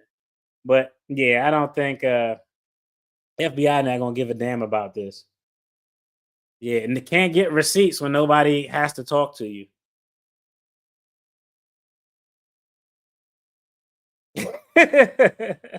Hey, I don't know, man. Maybe it was a deal. Maybe it was. They should never run out of paper for $40,000. That's what I was like. At least break the 40,000 down, or But they're like, hey, it appeared to be everything they named sound like something that could legitimately be used. It was interesting. Yeah. Yeah, we knew she couldn't force cooperation. I was hoping to see more financial statements or transactions. But yeah, if she can't subpoena for documents, you're not gonna get anything. Yeah, everybody who has an attorney, I'm sure the attorney was like, if Lori Lightfoot come talking about, don't even answer the phone. Like, I'm sure they were like, don't even answer the phone. That's the one thing I think even Max Solomon got right. I guarantee you, as much shit as I give Max Solomon, I guarantee you he had the wherewithal. I'm gonna assume, I'm not gonna guarantee. I feel fairly confident that he had the wherewithal to say, if she asks you for something, she can't do shit, so you don't have to do shit. Let's see. I agree. I agree with you 100%. It was a complete and absolute, like, I don't know. The first one slapped. The first one, I was like, okay, this is preliminary. But the second one, I was like, I don't know. She can't talk to nobody. But yeah, I agree. Let's keep it a buck, please. This whole display by Lori Lightfoot was a complete waste of time. We are not going to pretend like she did a good job. She actually helped Tiffany out on this one. Yeah, I think everybody agreed that it was pretty much a terrible investigation. But the other thing too is it was no way it couldn't be good. Nothing could have been done by Lori Lightfoot to make this investigative investigation worthwhile. Like real talk. If she was being honest at the time they entered into this agreement for her to commit this, she should have been like, "Hey, this is going to be very difficult for me to do without any subpoena power." So, understanding that, just know that the investigative report that you get is going to be one based solely on cooperation. So, it may not be specified facts that can identify particular crimes that may have occurred. I mean, I don't know. I would have told him that shit because I think I've always I've always taken the approach of my client is going to know. That's the whole point of being a fucking lawyer. My client need to know what all the outcomes are. Absolute best case scenario is that everybody is in a nice mood and they give me everything I want. Absolute worst case scenario, nobody give me shit. What's more likely to happen in this scenario? Nobody probably gonna give me shit because we're investigating a person who's under federal scrutiny for a crime. So I agree, and I don't think anybody in here said that she did a good job. I will say, I think what she did was what I expected of someone who couldn't compel some shit. Come all packing his bags. That's it. I think that's the scope of the FBI investigation to include kickbacks and money laundering. And I did a video, top 5 crimes that Henyard could be charged with. I think one that's going to be easy I think it was 5. The 3 that I can remember offhand for sure were, I think, violation of state for sure campaign contributions because you cannot use state funds to do anything related to your campaign. That would be like the Department of Treasury paying money for Biden to house a campaign event. It is a campaign finance violation, and we've seen in published media articles and news outlets where maybe, and even the thing like the flyers that were done that appeared to have been paid on the taxpayer dimes, the BMF posters in Dalton. A lot of things were done, and it appears they were done for the benefit of soliciting or garnering votes and or public support. So I definitely think that campaign finance, state level, are going to have some exposure. I definitely think kickbacks with relation to the Tiffany Henyard Cares campaign. I actually saw a news article where it's funny we talk about the restaurant, and I was like, well, why wouldn't she sign? Probably because she wanted some money or kickback, and everybody was like, yeah, something to that effect. But we've actually seen those stories in the media where the shop owner said, yo, she wouldn't give me my license to operate unless I contributed to this organization. So I think those are going to be 2 ones that are relatively easy. I think honest services fraud is one that all politicians are charged with because they have a fiduciary duty to act in the best interest of the municipality. And most times it's associated with kickbacks or bribes. So honest services is a federal charge where you see a lot of politicians charged with. Yeah. I truly agree with your points about Bert Odelson. He is a poor advisor, for example. He suggested the recall, this investigation, and other futile actions. I agree. And really, I think that the thing that made me, because I was late to the party. The thing that kind of like, I don't know, and I don't want to say this. I don't want to say this to disparage other people's work, but I don't bullshit when it come to my job. Pardon my language, but I don't know. I think most attorneys, you should have, is a thin line between confidence and cockiness, and you should balance that line with occasional steps over. But generally, I'm not saying I'm mistake free, but I've been doing what I've been doing for long enough to where I literally gone around to attorneys, and it's very few attorneys who even I've hired, and it was a few of them where I went around and I would be like, if I was in a trial against you, I would really have to buckle down, and like most attorneys, I'd be like, I'd fucking destroy you at trial. I don't care if my facts are bad at that. I'd destroy you. Like, get up out of here. But the thing that gave me cause of pause with Bert Odelson was when I did that video on why the recall effort failed. And I literally just wanted to know why it failed because I know recall was done, but I didn't have the details. And the thing that I don't know, and it happens one or two ways. People are either passionate about their job, so they always go above and beyond. Me, I just don't want bad shit associated with my name. That's just not how I rock. But or it goes the other way too. We see people who they have so much experience, they ease off the gas. They think that they don't have to do the research. I've seen it all and done it all in my 15 plus years. So I don't need to look at that case. Like, yeah, I generally don't got to research a bunch of shit that I've seen before over a 15-year period. But you know what? I'm going to look anyway because there could be a new case out there. Something could have gotten overturned. So it kind of cuts both ways. Some people who have experience, they lean on that experience to keep their good name. But some people who got experience, they like, oh, I seen it all, so I'm not gonna look it up. I think this what it is. And during that recall video, when I was doing that dive, there should have been no reason for that recall to fail because there were case law out there on the proper way to do the recall so that it wouldn't fail. So real talk, the reason that that recall effort failed, I think it is really attributable to Bert Odelson because there was case law out there to say how you have to separate the question and make it simplistic so that it couldn't be complicated. And not to mention, it came up in a recall effort that Tiffany Henyard was a part of years before. So I agree. I mean, if we judging attorneys, I think Bert Olson is probably better than Max Solomon, but Bert Olson made some fuck ups in my opinion as well. Yeah. Interesting. Interesting. Oh, I appreciate it. I try to explain it. I'm a simple man. Like when people explain stuff to me, I be like, tell it to me in the simplest way possible. And if you got a picture or a chart, show me that. Yeah. Keith is cooperating with the FBI as he should, because those are the only you should only cooperate with an entity that can provide you some help.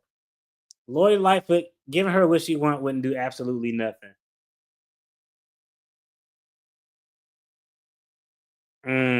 Yep, yep, but no subpoena power. Yeah, that's going to be a deep dive. The acquisition of property is a pain in the ass for an investigation. Like, I can remember having a case where how can I put this? I would much rather a kickback or a bribe be given to someone in a cash transaction or a gift card or benefit or a trip, much more so than a property transaction. Because property transactions can get really muddy, really messy. Yeah, yeah. Like property transactions, I mean, they aren't untraceable, but it does take a specific skill set to sit down and dig through that stuff. Um, no, I don't think it'll help a state AG because, like, for a criminal charge, there has to be some evidence to prove beyond a reasonable doubt that Tiffany Henyard did something beyond a reasonable doubt. There's no way we got that from anything that was said tonight. So let's flip it because the AG can also try to maybe do something civil or some administrative remedy. I'm gonna be honest. I didn't get anything out of this video, out of that presentation. If it were 12 people in a jury box and anything from this presentation, you were trying to convince and get 7 of them to agree that Tiffany Henyard did something that she should be liable for in a civil standpoint, I don't even think you can get that on this presentation. So I just don't think it's going to make it to any prosecutorial entity outside of them just looking at it to look at it. But they're not gonna like, oh man, this is that one fact that we needed to be able to prove honest services fraud. That shit is not gonna happen.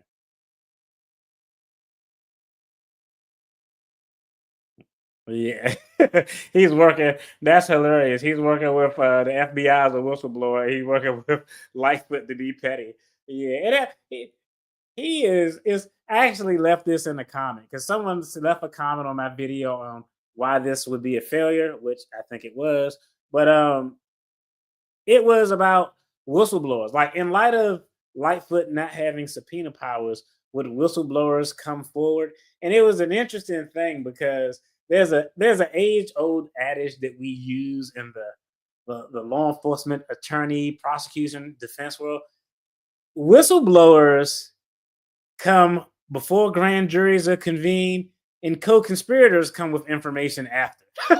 so like if you're a true whistleblower, you like, yo, I've seen it as someone who's been a part of a whistleblower process. A whistleblower is like, yo, I don't think y'all should be doing this, and here's an email why y'all shouldn't be doing this. I don't think y'all should be doing this. Here's a memorandum why y'all should be doing this. Y'all not listening to me. Let me go to someone higher than you. Hey, I don't want to look like a goofy, but this probably should be. Whistleblowers consistently ring the alarm all the way up the process. So if a grand jury is not convened and someone comes forward, I like to give them term whistleblower.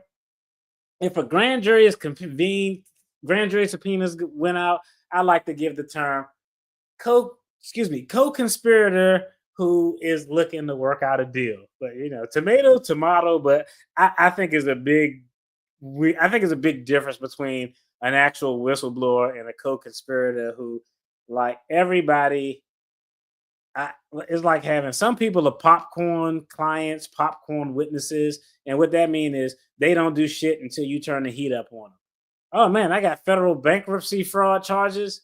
Once that fire get on your ass, you're like, ooh, let me go do something. I talk to you, get the fire off my ass. So some people are popcorn client or witnesses, and I just think he was a popcorn witness. I think that I'm gonna be honest. I think that Carmen Carlisle got a little Orville Redenbacher popcorn action as well. Once everything started, like, hey, I'm a whistleblower. I was like, you can't declare yourself a whistleblower. It's not a knock against them. It happens all the time, but whistleblowers typically come forward early in the process because they identify something wrong and they're trying to, like, yo, or when they realize it's wrong. It's whistleblowers who've participated in the tomfoolery, but once they realized it was wrong, they was like, yo, I got to tell somebody. But all these people are giving straight up Orville Redenbacher, Jiffy, popcorn tendencies. The fire's on their ass, and now they want to get their ass off the fire. So they like, yo, I'm helping. I'm blowing the whistle too. Okay, okay. Whoever get here first, that's the most information I got. I think Keith Freeman is in the best position to get the best deal because I think he was the closest. I think he was had the closest proximity to what was actually going on. And as far as I'm concerned, if I'm a prosecutor, I'm just sitting there to see who come to me first. Is it going to be you, Freeman? Is it going to be one of you ex-police chiefs who ain't shit now? I mean, first person to get there is going to get the most deference. Let's see. I want to make sure I get these comments out.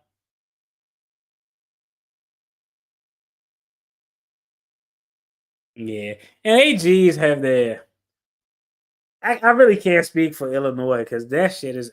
I was talking to somebody from Chicago today about all of this nonsense that was going on because I was like, how do people generally perceive Lori Lightfoot as a politician, not as a prosecutor?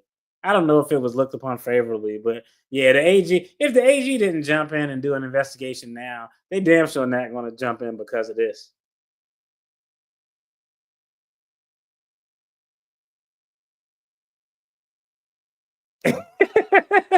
Maxwell, he probably would have. He probably would have messed something up, but I don't know. Like, I don't know. He probably would have messed something up. That's crazy. Like, yeah, I may need to. They bill 400 an hour for that. I real talk. I'll be honest. I real talk could have did that in a week. Everything that she said, I think that you could have gathered a lot of it from open source information on news media outlets. I'd have been like, hey, let me hit up my homegirl Waldrop. She all over it. Like, I mean, it is what it is. It's terrible because I really wanted more, but I'm gonna just be honest. I didn't expect much because I knew Lori Lightfoot had no power. And I do believe the investigation was ass, but I think considering what she had to work with, she could only give ass. So like, she could only give trash. The investigation was trash. I think that that's fair to say. But given that she had no resources to do anything, she could only give trash. So the question of, is it going to be cold garbage or hot garbage? Hot garbage stinks. Cold garbage, it looked bad, but at least it don't stink and there's no flies on it. So I mean, she was in a really tough position. And the only thing I hope that she did, I hope she managed expectations with the trustees. So, because the only thing that she could do in this situation is make sure her clients understood what she can and cannot do so they aren't shocked when they got the cold garbage that was given. I mean, that's just the best way I could describe it. Let's see. Oh, no worries, no worries. That's what I'm here for. Let's see. It ain't, man. You ain't missing it. You ain't miss anything. Only thing you missed is something that was anticlimactic. Yeah.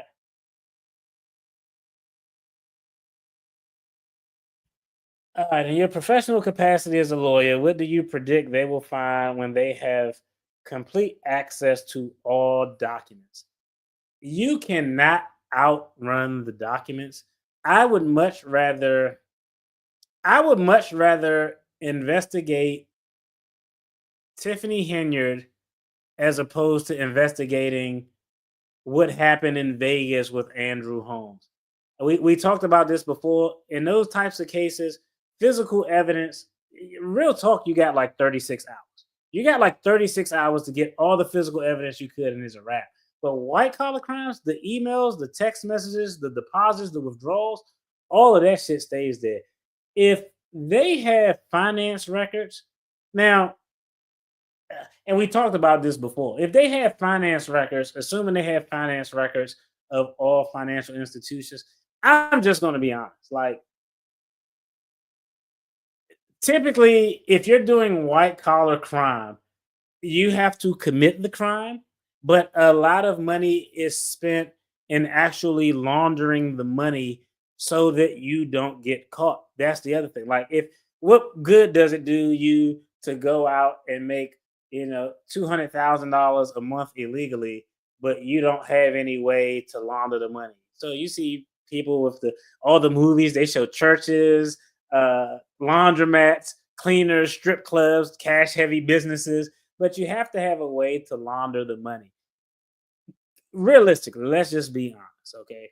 If there's misappropriation of funds, government funds that went to someone's personal benefits in the form of goods, but more importantly, in the form of money, money went from this place to that place. I just don't think Tiffany Henyard has the connections or the capacity to be able to effectively launder money. I'm gonna just be honest. In my personal opinion, I think the Tiffany Henyard Cares Foundation was her attempt at trying to be a successful money launderer and put the money through a filtration system where it she could have control over it, but it necessarily wasn't in her bank account. And in doing that, you can't get they couldn't even they couldn't even verify her degree. But you need some degrees to figure out how to do that shit. You need some CPAs, some accountants, maybe a lawyer who is a competent lawyer. Like, that shit is not easy. So one, I think that there was an attempt to create an establishment that could be used to launder or control money that didn't appear to be under your direct control, and they just didn't have the capacity to be able to effectively do it. So if they have access to bank accounts, and the other thing is, if you were a successful money launderer and Tiffany Henyard came to you, let's say with $500,000, would you launder her money? If she had $500,000, if she had $1,000,000, would you launder her money? No, you would not touch her with a stick because there's a high probability some goofy shit gonna go on and you're gonna end up in prison. So I don't think they had the capacity to launder the money. I don't think she has the the criminal community respect for a respectable launderer to actually launder her money without fears of something stupid or getting caught. So with that being said, it's I would assume it's probably a strong likelihood that any funds that may have been misappropriated are either in accounts that she would have access to, or in the alternative, they're in the accounts that people in her inner circle have access to. And there are ways to find out who is in a person's inner circle. It's just like a Spider-Man web. It'll show you contacts, your close contacts, your close contacts. There are ways to find that out, but there's definitely some commingling of funds. The question is going to be, is it government, is it Thornton Township funds being commingled with Dalton funds and vice versa, or is it government funds being commingled with personal funds? But I think that there's definitely going to be commingling of funds there. I think you'll definitely find, interestingly enough, if you have bank records, you'll probably find some deposits or money that may be inconsistent with what was obtained via a W 2. I mean, the finances, once you start looking at the money, you can't get around that shit. Like, I can remember looking at, like, this was a case where I actually had to, normally I don't look at the finance stuff. I'd be like, man, get an auditor to do that shit. But I was at a place where we didn't have any auditor, so I had to do it. So I'm literally going through bank statements and looking at them, and I was like, it was just so easy. I was like, wait, you got, we got all your bank accounts, but you make a deposit from this account every month to another account and then in 2541, but we don't have that account. Okay, they're probably hiding the account. 2541 Wells Fargo. All right. That's so, like, I think if they follow the money trail and the bank stuff, that's when you're gonna find. Because, like, I just, most people aren't committing fraud and putting that shit in a safe, and in a safe at the bottom of their pool and then filling their pool up with water. Most people are just depositing it.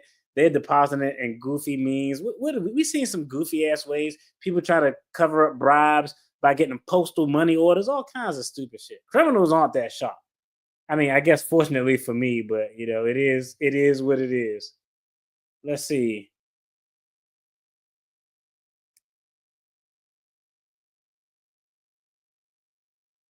Hold on, let me go back.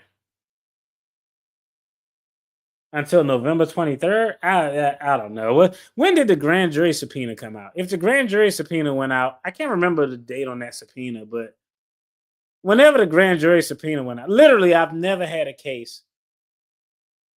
Maybe 8 months is the fastest. I looked at a target for 8 months. That's the fastest that I've ever said, okay, I've never been like, okay, we've been looking at them for 2 months. Let's get a grand jury. Because that's a waste of resources. I wouldn't do that. So I would be shocked. Let me see. She was using Amazon for the giveaway gifts to the seniors to buy their votes. I agree. I think a lot of that stuff went to big bingo.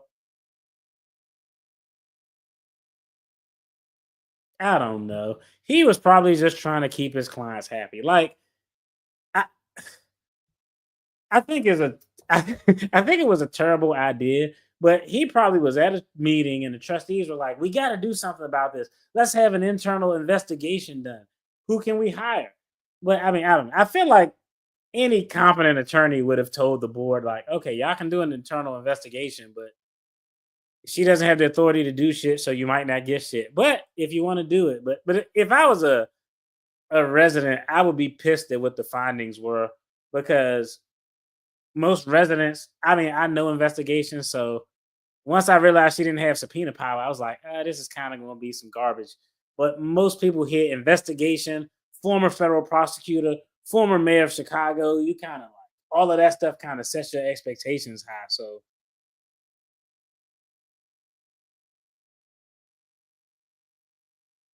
yeah, yeah, yeah. All she do, yeah. I agree. I agree. Hannibal would have done it for 5K with receipt. Facts. Shout out to Hannibal is hungry. Hey, that dude, he be doing his deep dives on this stuff. Let's see. I believe she did that and that publicly to the residents, but a closed session to the board. That's fair. That's fair. I believe so too.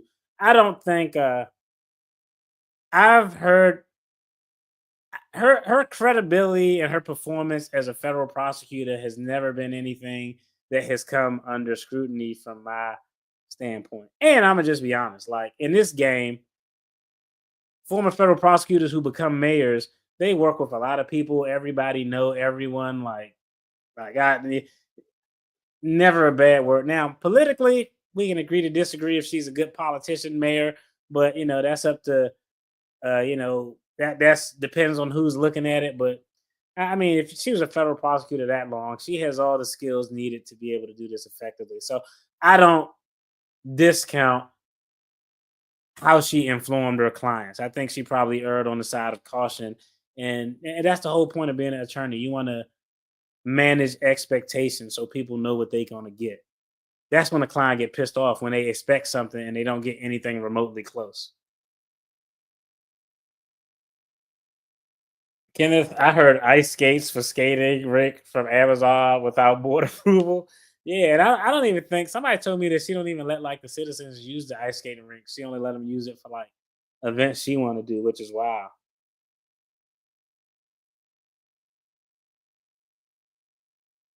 I'm not sure with especially state campaign finance contributions, but generally funds for anything associated with a campaign have to come from a specified campaign coffer. This is whatever Tiffany Henyard of America. That sounds wild to say, but it has to come from a campaign coffer. And so any funds that are used from a non-campaign coffer could implicate somebody in campaign finance issues. But you also have to understand. I don't. I'm not sure for Illinois, but there are states I know because I lived in some where they allow people to loan money. Like me, if I'm running for office in some states, I'm running for office. My campaign funds is on the low side of the game because people not donating.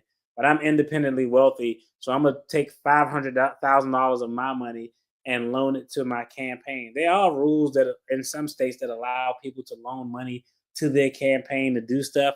But I think campaign finance, like real simple. I'm gonna just be honest. Like using a government bus to transport constituents who are going to vote for you at a caucus is probably a campaign finance violation because the taxpayers should not be funding something that's going to the direct benefit of you as a politician. That would be like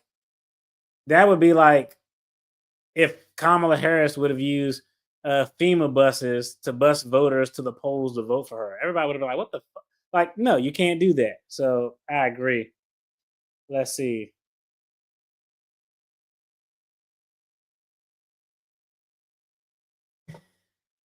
Everything is possible, but I'm not gonna jump out there. I'm not gonna jump out there. And the other thing too is I'm gonna just be honest. I don't think Lori Lightfoot is dumb.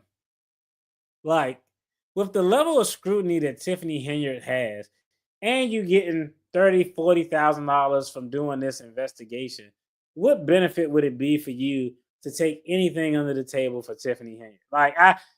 And you know that a federal grand jury has already been convened, and like you were a former federal prosecutor who know all about the Bank Secrecy Act and the secret subpoenaing of financial records. Like, yeah, I don't know that would be stupid. Like, if I don't think that I don't think that Lightfoot is that stupid, but if she were, that would be one of the stupidest things in the world to take a kickback from a criminal who already appears not to be stupid and does everything, leaving breadcrumb evidence all scattered over the place. I don't know. I feel like that's a I don't know, man. I'm gonna give Lightfoot more credit than that. I'm gonna give Lightfoot more credit than that. I don't know. I could be wrong, but I'm gonna give Lightfoot more credit than that. I think she got too much experience to be that stupid. Let me do something criminal. Let me do something criminal with a criminal who isn't that bright. Like, nah. Generally, if you're gonna do something criminal, you want to do it with smart criminals.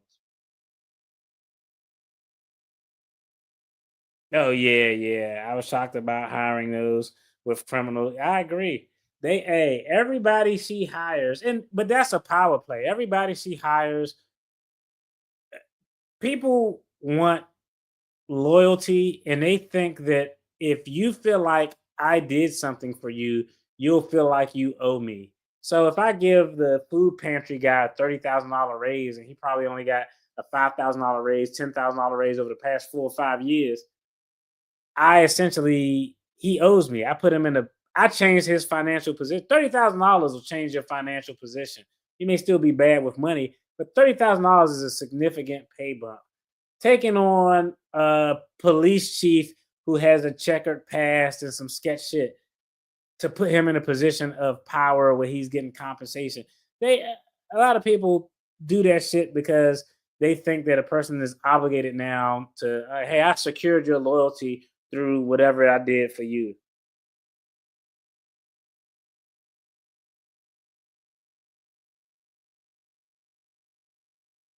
That could be fair. I don't know how. I don't know. It's just I, a lot of this I probably could figure out if I do a deep dive. But your boy got a 9 to 5, a 9 to 7. But in any event, I don't. Normally, what happens is it's codified. So, like in states that I've seen this done, it's codified. So, if a council is doing an investigation into, like, okay, in DC, if the city council is doing an investigation into the mayor by statute, because they have the law on the books, anybody employed with the district government has to participate. You don't have to, if you decline to participate, you can be fired immediately.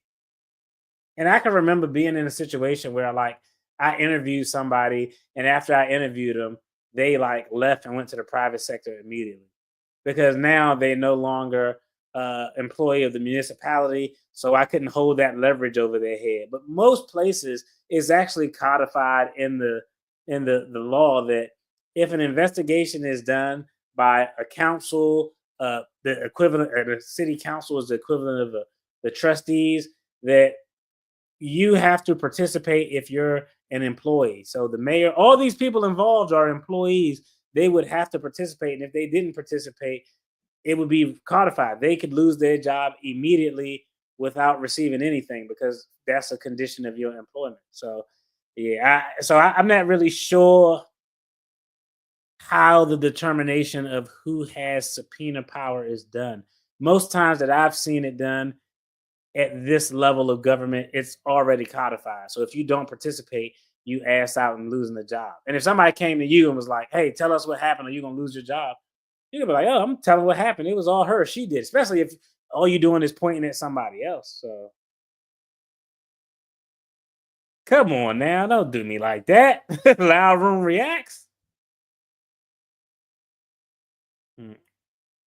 That's fair. That's fair. Let's see what else we got. I don't know. Like anything that she got should just open that shit up to the public. Yeah, I think there's a lot of that. And I remember seeing an article where like some trip was paid with a card from one place, but the trip was associated with another place. Like nobody had a discipline or organization in any regard. That's why I'm sure if you're looking at the finances, you're gonna see the bleeding the funds all over.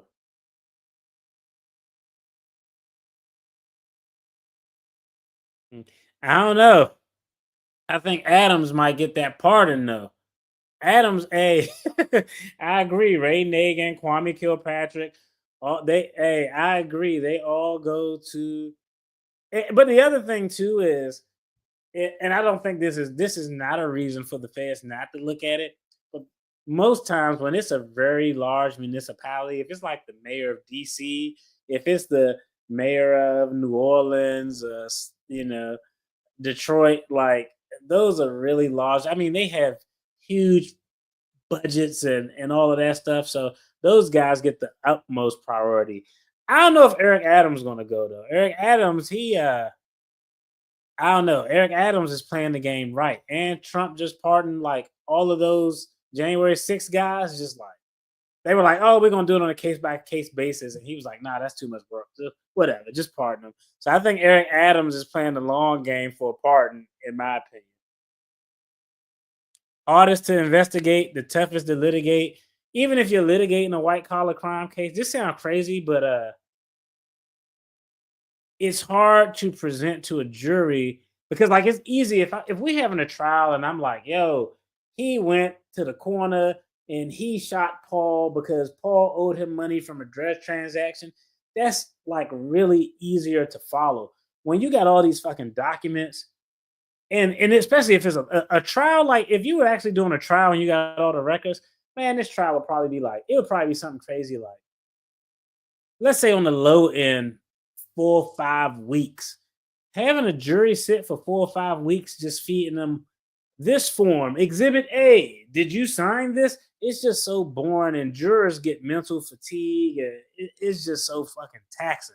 So I agree with that. You're 100% right. White collar crimes, uh, you have to be willing to go a deep dive into the bushes to handle those type of cases. Was all my questions for the wish list? That's crazy. Let's see. Do you think that Dalton and Thornton are able to sue Tiff personally and Delgado?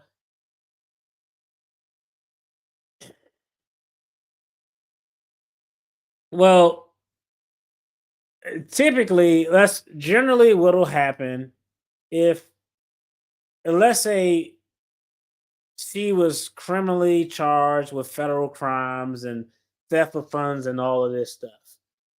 The court can always impose restitution of things to get paid back. So they can freeze her accounts, they can seize any assets that they have and sell them. There could be a restitution imposed with those criminal sanctions that has to be paid back so that money can go back to the municipality. It's hard, it's hard to make a determination of, okay, can they go after her civilly? So let's say all the travel stuff, right? I said this in another video. Tiffany Henyard, all the travel stuff, staying at luxury hotels, eating steak and lobster, and all of that good stuff, that may not necessarily be criminal. We even heard Lori Lightfoot say, y'all didn't really codify shit. Y'all didn't have shit on the books. Y'all don't have policies and processes. Everybody was just shooting from the hip. I talked about it before. Like, there's express rules for most government municipalities. When you travel, you have to choose the most cost efficient way to travel. And if you're like me and you don't want to do that, you can upgrade, but the upgrade has to come out of your pocket. So it the answer is it depends on what they're looking at. But if she's acting in that official capacity, I just don't see. I see rare situations. Like, I could make up some weird hypothetical where it happens, but normally that's not the case. We normally don't see politicians being sued in their personal capacity. All those people who were named, Ray Nagin, Kwame Kilpatrick, you rarely see a lawsuit by the village suing them in their personal capacity. It's just the road that people don't want to go down. Politicians do have some favor. Like, once you start suing politicians in their personal capacity for wrongdoing, it's just gonna open up a door, and people don't like, yo, if can you sue the judge who did something wrong and we found out that he did something wrong? Like, the shit gonna get crazy. So that's why you never see it done, because it's just kind of a, they have this concept called floodgates. You don't want to open up the floodgates. And I think that's one of those things where we don't want to go down the road of personally suing elected or appointed officials. And then the other thing too is, elected appointed officials, they, if it's deemed that they're acting in their official capacity, they have some level of qualified immunity. So I seriously doubt if you'll see a personal lawsuit against her, because it's just not what the norm is. Could I think of some crazy hypothetical where that could be plausible? Yeah, but we just normally don't see it in those situations.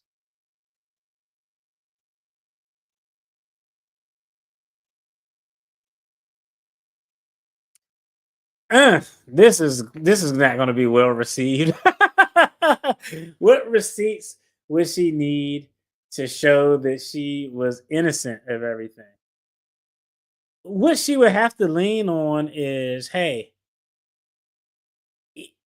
if I spent anything, one, if she can confirm that all the spending was done on something that could remotely be tied to a nexus associated with the municipality using it. Like, okay, if she spent $10,000 on ice skating supplies, even if she didn't let the village use the ice skating rink, I think she has an argument like, well, this was built so that we can have these events here. I did hold two events here this year, and when I held those events, I was able to pass out these things. So it would have to be, I think campaign finance is going to be tough because I think it's just, I think we've seen so many instances. I think it's going to be tough when it comes to kickbacks for licenses agreements because I think we've seen too many facts out there. So I think those are like the easiest things. But if the accusation is I'm innocent, I didn't take any money for personal gain, she's going to have to show that all the transactions, items that were purchased were associated with something that had some nexus to the municipality. Um, and even if I overspent all the stuff Lori Lightfoot said, hey, she purchased these things without vetting the proper mechanisms of doing this. She would say, hey, even if I did purchase these things that Lightfoot said, the things that she said I purchased have some reasonable nexus to the operation of the governance as a whole. I didn't go about purchasing it the right way or providing the receipts the right way, but like, yeah, y'all all needed those staplers. Y'all all needed the hole punches. Y'all needed the stapler removers. Y'all needed all that shit. Like, it is what it is. But she doesn't have to do anything to prove that she didn't do it. All she has to prove is that she don't have to do shit. Like, if they don't got the evidence, that's the beautiful thing about the justice system. You don't have to prove your innocence. They have to prove your guilt. And Lori Lightfoot didn't give us anything to prove that. And she was candid in saying that, hey, what criminal charges could she be charged with? Lori Lightfoot was like, I don't know. I'm not even going to go to. I can't remember her exact words, but she didn't even want to go down that rabbit hole.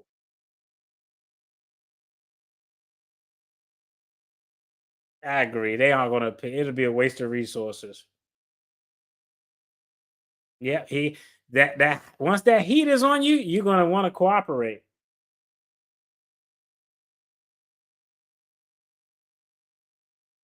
A driveway.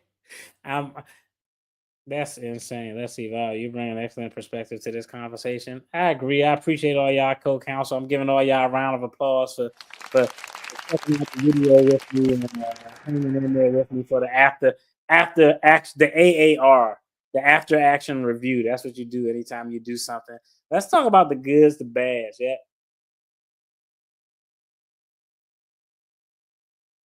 you don't get a you don't necessarily get a pardon, but you're going to get the best deal on the table.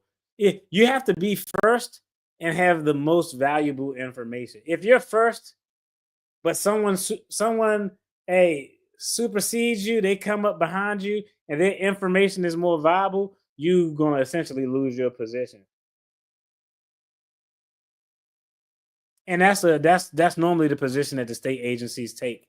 Like I've been at state agencies and there were parallel investigations, a state investigation and a federal investigation, and the feds will be like, "Hey, can y'all pump y'all brakes on y'all investigation because we work in this?" Or they'll say, "Hey, we can just do a joint task force type of thing." And I've been on the other side where I've been like, "Hey, state, just pump your brakes. We got this. Y'all don't do shit because we don't want y'all to do anything that could compromise what we got going on." And at the end of the day, when we do the press release, we'll throw y'all, "Hey, we worked collaboratively on a federal task force to include the state attorney generals and other local." Like they make sure everybody get a little bit of the ice cream cone, so to speak. So that does happen.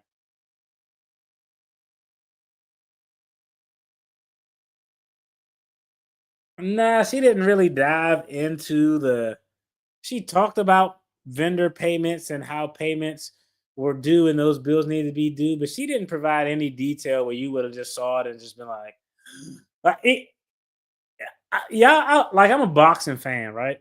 I like boxing, but when I watch boxing, I watch it from like I actually used to be I took classes to be like a scorer for boxing matches where I would sit on the side and I would score the fights.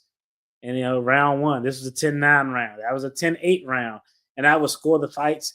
And someone who scores boxing looks at it different than someone who watches it as a spectator. And that's what I was getting from this thing. Like there were moments in the report where she was like, and then she would say a large number. $91,000, and everybody would be like, but I'm sitting there watching as a not as a spectator, as a scorer, and I'm like, so what? Like, okay, you giving out these big numbers. So that's kind of how it is. It's like, people who watch a football game as a fan, they're just yelling and screaming because they're supporting their team. But somebody who's like a coach is watching, like, yo, why are they running this play when they should be running that play?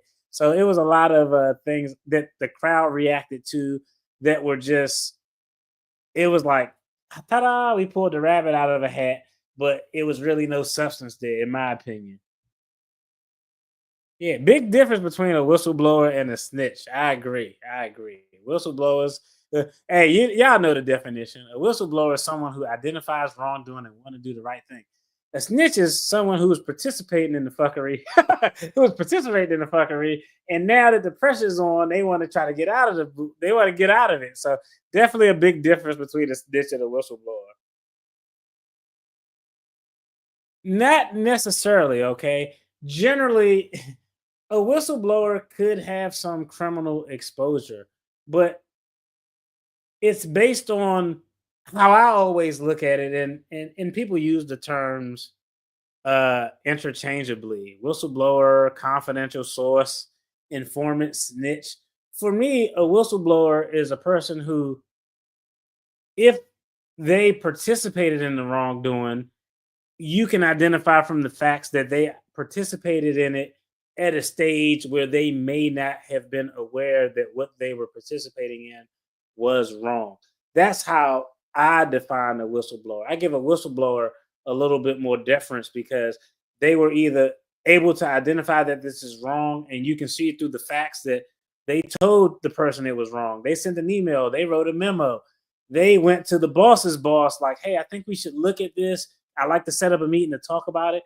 That's giving whistleblower vibes. So that's kind of how I look at it. Whistleblower identifies it early, or they're participating in the fraud, but is at a stage where they may have been ignorant to the fraud or may have little information that it was a fraud. Because a lot of whistleblowers are low level people who may not know. So I could see a situation where if I'm a mayor and I'm engaging in fraud, my assistant, like, let's say Tiffany Henyard is committing fraud and Fania Dukes is working for her. I don't expect Fania Dukes to be able to know all the ins and outs and be able to identify what is wrong and what is not wrong. So it's a possibility, this is an example, that Fania Dukes could have participated in the fraud as an unwilling, unknowing accomplice because she didn't know. But at some point down the line, we can see facts where, oh, at this point, she kind of hit her like, yo, this is kind of sketch. And then her behavior changed from a participant to a whistleblower. So that's kind of how I've always defined it. You know what I mean?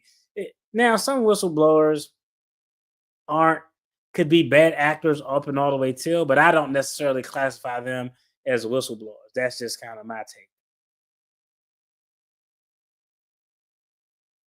Let's see. From what I've heard, if they get the deal and they tell the whole truth about everything, they don't lie about nothing, they get away with immunity. Yeah. It's just, yeah, you better tell everything right then and there though. If I've seen people make that mistake. I've seen people make that mistake where they'll get complete immunity for everything that they uh discuss, and they do a recording and everything. But if you leave something out, you screwed. If you leave something out, like, oh shit, I've done so many crimes. I forgot about that one time when we finessed those people. If you leave something out, that's not protected by the immunity. So when you get that, and so there are pro offers, but essentially there's certain immunity deals. I'm not even going to describe what a pro offer is. I'll say that for a later deal, but there are certain levels to immunity and what type of deals the Fed gives. Absolute immunity is very rare, very rare. Most times it's reduced charges. I'll make your absolute immunity is rare when it's a crime that's I guess the feds will really see as egregious, like public corruption. Normally, you give reduced charges. Okay, we're not going to hit you over the head with a high level felony. We'll give you a low level felony where you're looking at probation, and we'll make a recommendation to the court. Your Honor, Mr. Johnson was extremely cooperative in the furtherance of this, and in light of that, the state is requesting this that the court agree to this plea agreement. It'll be something like that.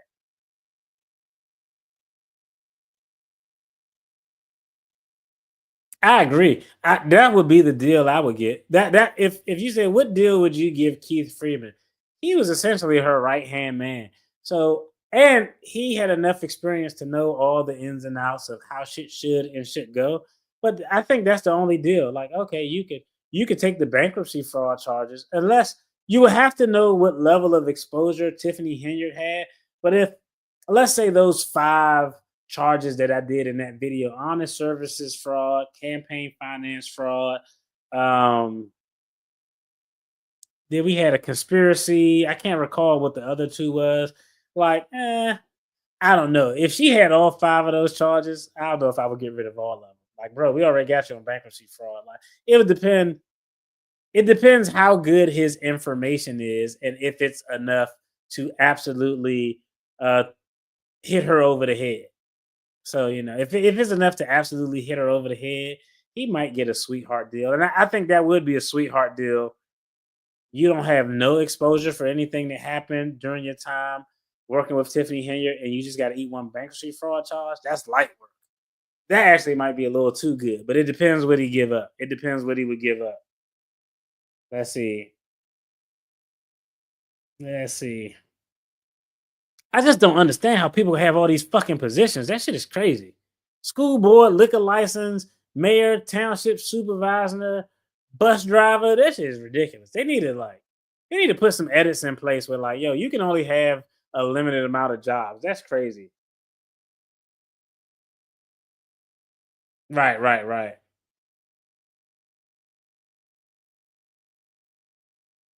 And that's the only it's well, I will tell you it it comes into play, and you're 100% right. Yo, that's a shout out. That's a great comment, and that's a good point. If you are given a deal, and we talked about this when we talked about this a little bit on the when we went over the 412 evidence, why Fania Duke's prior cheek clappage history can't be admitted during trial. But that's 100% right. That's a great comment too. Shout out to you, RGB. That's a great comment. When the deal is made as a defense attorney, you are going to get questioned about the deal because that's the only thing I have to try to attack the credibility of you. Isn't it true that you provided information to the government? And they're going to say, yes, it is.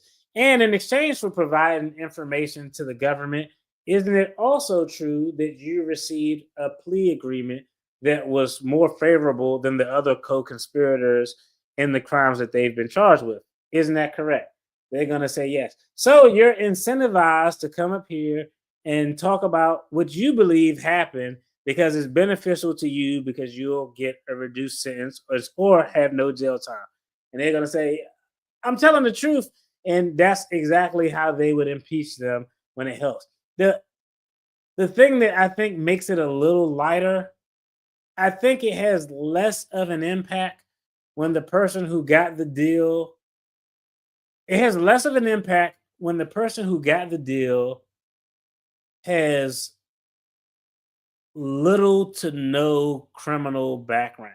I don't know if y'all seen I looked at clips of the Young Thug trial, and there's one point when they have YSL Woody on the stand, and he was supposed to be the prosecution's star witness, and I was so confused. I was like, "Yeah, he's y'all star witness," but they were acting as if they didn't know he was going to get Woody just straight finessed the game. But it was one point where the defense attorney was essentially cross-examining Woody and attacking the veracity, truthfulness of his testimony because of his agreement or arrangement. And Woody essentially said something on the stand like, yo, I say whatever I need to say so that I don't got to go to jail. And I was like, Young Thug about to go home. But that's a 100% accurate point and a great comment. Shout out to you. Yes. No, ma'am. You gonna get something? What? Oh, can you get me something too? Uh, Okay, whatever it is that you know I like from wherever you getting stuff from. That was vague. They gonna bring me something back. I'll be like, I ain't even want this. You got corn in it? Like, all right, later. That's funny.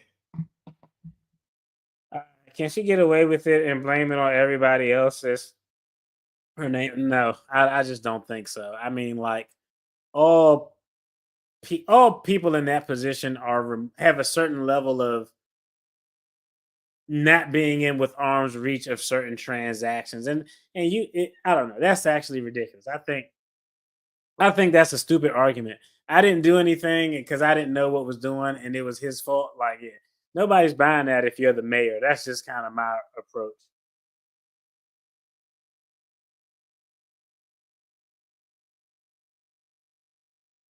That's fair. Hey, I think that's a fair comment. I think that's a fair comment for the average person who isn't a practitioner of law or in law enforcement and don't know how these things work. It gave them some clarity as to what was going on. I agree. I agree. I just don't think it was a. I don't know. I don't know. I would have called it something else.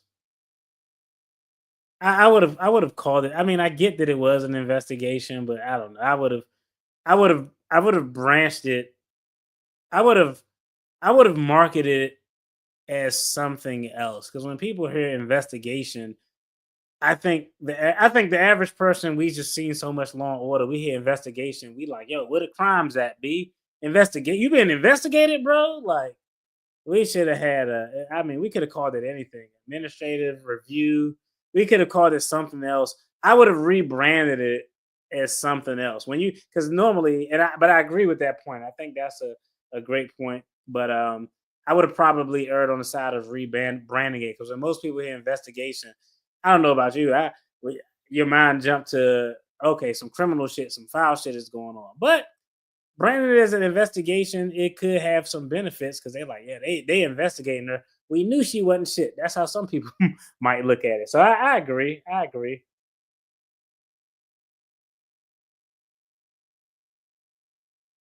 Hmm. That's crazy, man. All the court cases, the litigation alone is fucking crazy.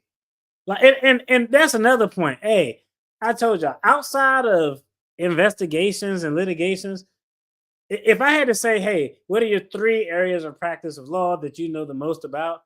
It would be conducting investigations, litigating, and information law, Freedom of Information Act. And it's amazing that they don't have tens of thousands of dollars in exposure for not responding to FOIA requests. That whole section, when I actually put a note here about it, but that whole section was actually kind of wild because you can't have one person doing FOIA for a municipality when there's a bunch of shit going on because they're getting so many requests. Like real talk, like it it would to handle that the amount of FOIA requests they got, you probably would need two or three attorneys and a couple of support staff to actually be able to go through it. We did some FOIA overviews on what some of the exemptions and exceptions. The general rule is you got to give the public what they want unless one of these exemptions apply. We talked about it from a federal standpoint. It's seven. It's personnel records. It's law enforcement sensitive material. It's national security. It's information that may disclose a person's private information to include PII, address, phone number, medical history, all of that they aren't getting. It's deliberative material. What is deliberative material? If I submitted a FOIA request to Thornton Township, like, hey, I want to look at your policy on I want to look at your policy related to travel for the mayor. If generally they would have to give it to me, but if the municipality could prove that, hey, we're deliberating trying to create that policy, it's deliberative material. Because it's deliberative material, we haven't finalized it. We don't have to hand over deliberative material because that's an exception or exemption. That's an exception, not an exemption to FOIA. So, and some people try to get slick, like, hey, we're going to create a policy, but let's keep it in draft form so we can always say it's deliberative. That shit don't work. But the FOIA thing is wild because I've seen FOIA lawsuits, and you got a small amount of time, 20 days to respond to a FOIA request. After 20 days, people are filing federal lawsuits, and these federal lawsuits, you're talking hundreds of thousands of dollars in attorney's fees. So, like, they got a lot of exposure there from a litigation standpoint. They better pray that people don't start filing actual lawsuits, because if there's a FOIA violation, the municipality is on the hook by statute for the attorney fees. And I've seen attorneys charging in federal court for FOIA cases $500 an hour, $700 an hour, probably a little bit less at a state level, but that was actually a really big deal. The municipality got a lot of risk not to be having no insurance for shit. Yeah. Yeah, he's gonna give it all to the FBI, as he should. He should give it to the FBI because, like we said, Lori Lightfoot can't do anything for Keith Freeman, not at all. Can't do anything for him. Super stupid. Do you think once they do a full audit that hasn't been done since 2021, that Tiffany will be convicted of misappropriation of funds? I don't think she'll be convicted. I think an audit will help, because if an audit is actually done, now you know what was spent, where it was spent, who authorized the spending. You start to get those bits of information you need to point bad conduct to a specific individual. That's in order for there to be charges, you got to be able to point the bad conduct occurred because of this individual, and here's the evidence to prove it. And I think an audit will be a step in that. You need an audit, and I think you need to look at people's financial records. Those are the two most important things that you're going to need. An actual audit by a creditable, reputable third party, and looking at financial records. Because now when you got the audit, you can see where when you got it's all data. When you got the audit, now you can identify an outlier in the budget. Like, wait, we did an audit and it's whatever. Let's say $200,000 missing. We did an audit, and that's the first thing. When you do an audit, as soon as I add the audit, I would be like, give me a spreadsheet that identify all of the monetary outliers where money is not accounted for, and you're gonna give me that list. I just want that list. $30,000 as of this date here. I want all of those outliers, because once I see those outliers, now if I got bank records associated with people who had the authority to facilitate those transactions, I'm gonna look to see if the outliers we identified in the audit, if it matches up with any deposits, if it matches up with any transfers of monies. Then you're gonna have something to really look at. But I think the audit is the first step. Audits, bank records, and then I call it the 3Ds. You need the data, you need the discussions, and data, documents, and then discussions. You have the data, the audit will give you the data to be able to identify any anomalies that jump off the page. The documents you're going to need are going to be we got the anomalies. Now we need something to compare them to. Where did this money go? We have to find where it went. There's one thing to know that it's missing, but if we don't, it could be missing and it could have been transferred to another coffer within the municipality. So you're going to have the data to identify the misnomers, the documents to try to identify where it's at. Then you're going to have the discussions with people when you have potentially the Keith Freemans or the people who have the information to weave everything together so you can identify the pattern.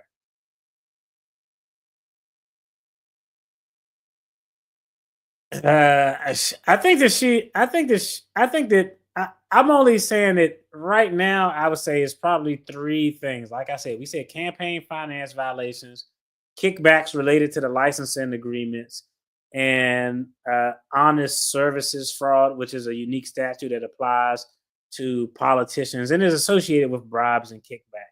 But it's really going to depend what the feds have. But I just don't think they're going to let this shit go. Like I think it's gonna. I do think the transition of a new commander in chief replacing the attorney general and all of these U.S. attorneys getting replaced is something that slowed it down. That was something that I didn't really think about on the front end as well. Mm. I agree. I agree. I think that was one of the key points. I gave the hey, I gave the trustees credit. At least what they did to limit the credit card use, it caused the deficit and the spending to go down. That's crazy as hell.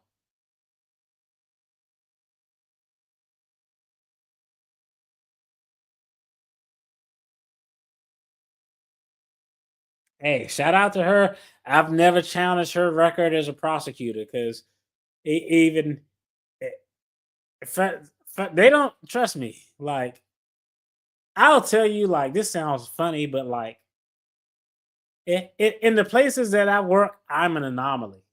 And I say that I'm not anomaly, not because I'm a black guy. That's kind of why. That's a part of it too. Is that I was actually excited. Somebody came up to me today. Was like, "Yo, you see, we got a, we got another attorney who a brother here." And I was like, "Yeah, I met him the other day. It's only a handful of us out there, but federal prosecutors. When you look at people who are federal prosecutors in major areas, DC, New York, Chicago, attorneys who are at the top agencies of the government, DEA, FBI, CIA, they aren't hiring people who are stupid. Like, literally, I look at all my counterparts and I'd be like, man, I worked hard to get here because a lot of my counterparts, Harvard, Princeton, Yale, top five law schools, like, you look at my law school, they'd be like, man, this dude must be smart as fuck. Like, man, this dude must really know what he's doing. Like, it's never somebody told me that when I had like certain job offers, they were like, yeah, look, go on LinkedIn and look at the profile of the attorneys at that place. Like, it ain't that many people who come from a HBCU law school. So I've never questioned her ability as a prosecutor as well. I think she's very competent. And I don't think she's a stupid person. Ice ring the air, just ice. That's why I wanted to get. If she does, if and when she does get arrested, I hope it happens at the ice skating ring. That'd be that'd be completely that'll be a like a perfect celestial ironic alignment for you to get arrested for committing fraud at an ice skating ring called Just Ice. That's a play on justice. That would be awesome. Let's see. Let's see. Let's see. Who got 100 grand on a GoFundMe? If yeah, GoFundMe is a finesse. Shout out! I'm gonna start a GoFundMe. Like, I don't know. I'm assuming you talk about Henyard has a GoFundMe. Is that it? That's crazy if that's true. I agree. Super thief. Super thief. Yeah, she.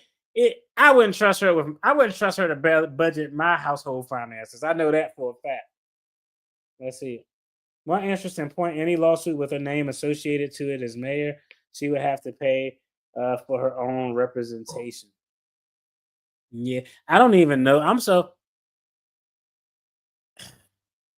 even if she would have to pay for her own representation, I still have no clue who's paying for what attorney and what capacity attorneys are in. I do think, and I think I'm very familiar that I know for a fact the brother who stuck around, Solomon, is her personal attorney.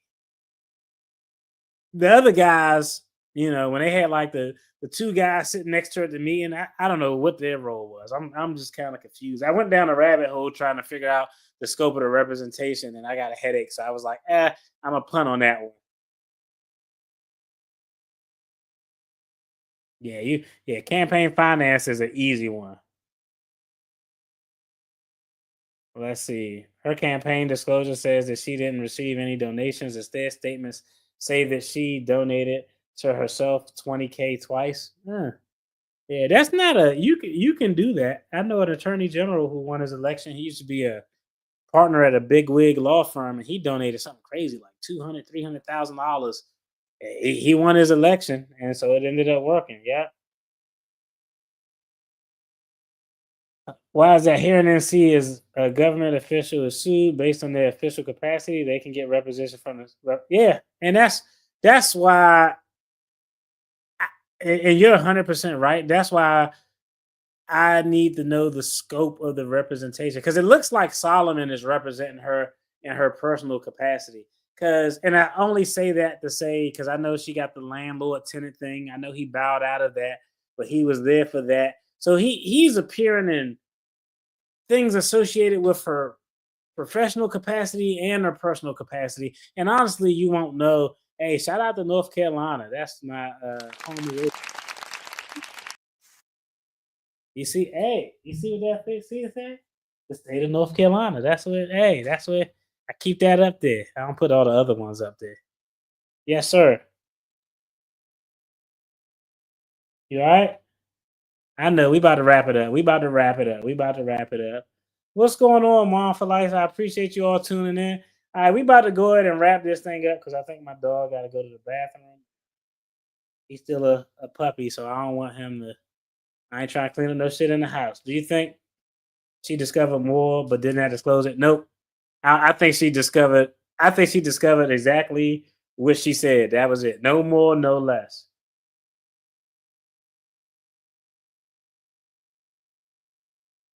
Interesting. That's fair. I don't know. I didn't see anything about Carmen. I think that part of the loyalty game is because if it's not hiring somebody and it's giving them the opportunity. So it's not really a criminal background thing. It's giving them the opportunity. And even Fania Duke said it. Hell, Carmen said it like, yo, at one point I worked from her and she was like, yo, you could do this and you can do that. So it's just a sense of somebody feeling like they owe you something for an opportunity that was given to them. I mean, I don't know. Like, I don't know. No one is above backdoor deals. Like, I don't know. I don't know. Like, nah. Let somebody come offer me a refrigerator. Hey, we got a new refrigerator for you. You open it up, it's full of money. I'm not taking that shit because I know they're gonna make an example out of my ass the minute I cross the line. So I don't know. Did Tiffany say that Cameron had a bad check she wrote at one of those meetings? Oh, hey, shout out to Mom for Life. Hey, a round of applause for you for becoming official. Oh, what the hell was that? That was becoming official co-counsel to the channel. I'm greatly appreciative. And I'm gonna tell y'all, Wednesday, I may not. I know I'm not gonna do a live Friday. I may do one Wednesday, but your boy gonna be gone. Your boy gonna be fulfilling. Hey, your boy gonna be going to a wrestling event, Royal Rumble, right around the corner. Leave me alone. I'm a big kid. I like wrestling. But shout out to you, Mom for Life. I'm very appreciative. Again, I'm appreciative of everybody, but a big salute to the people who go above and beyond to support me, the channel, the content. And like, all y'all for real, y'all produce this show. Y'all email me stuff. I see it, I look at it, I'm like, yo, we're gonna talk about this, we're gonna dive in. It's so much stuff to talk about. I got things that I wanted to talk about that I still haven't dove into yet. But yo, I apologize. I'm not gonna be able to get through all these chats. There's just so many. I'm scrolling. But I'm about to jump off here because I got to take care of this little dog before it gets too late, before he have an accident. But hey, I'm very appreciative of everybody for tuning in. I'll probably put out a shorter video where I just do like maybe a 10-minute video just breaking down what we heard, what we didn't hear, where was a failure, because I know everybody don't like the long, super duper form content. Yo, I'm about to get off here. Members, y'all gonna get a lot of early content because I'm gonna put out some pre-recorded content since I'm gonna be out of pocket a few days this week. Yo, y'all be safe, be blessed. Y'all are appreciated. Hey, y'all can do whatever it is y'all put y'all mind to. Hey, I just want everybody to know that y'all support me. I support y'all. Y'all can do it. Be safe, be blessed, be humble. Peace.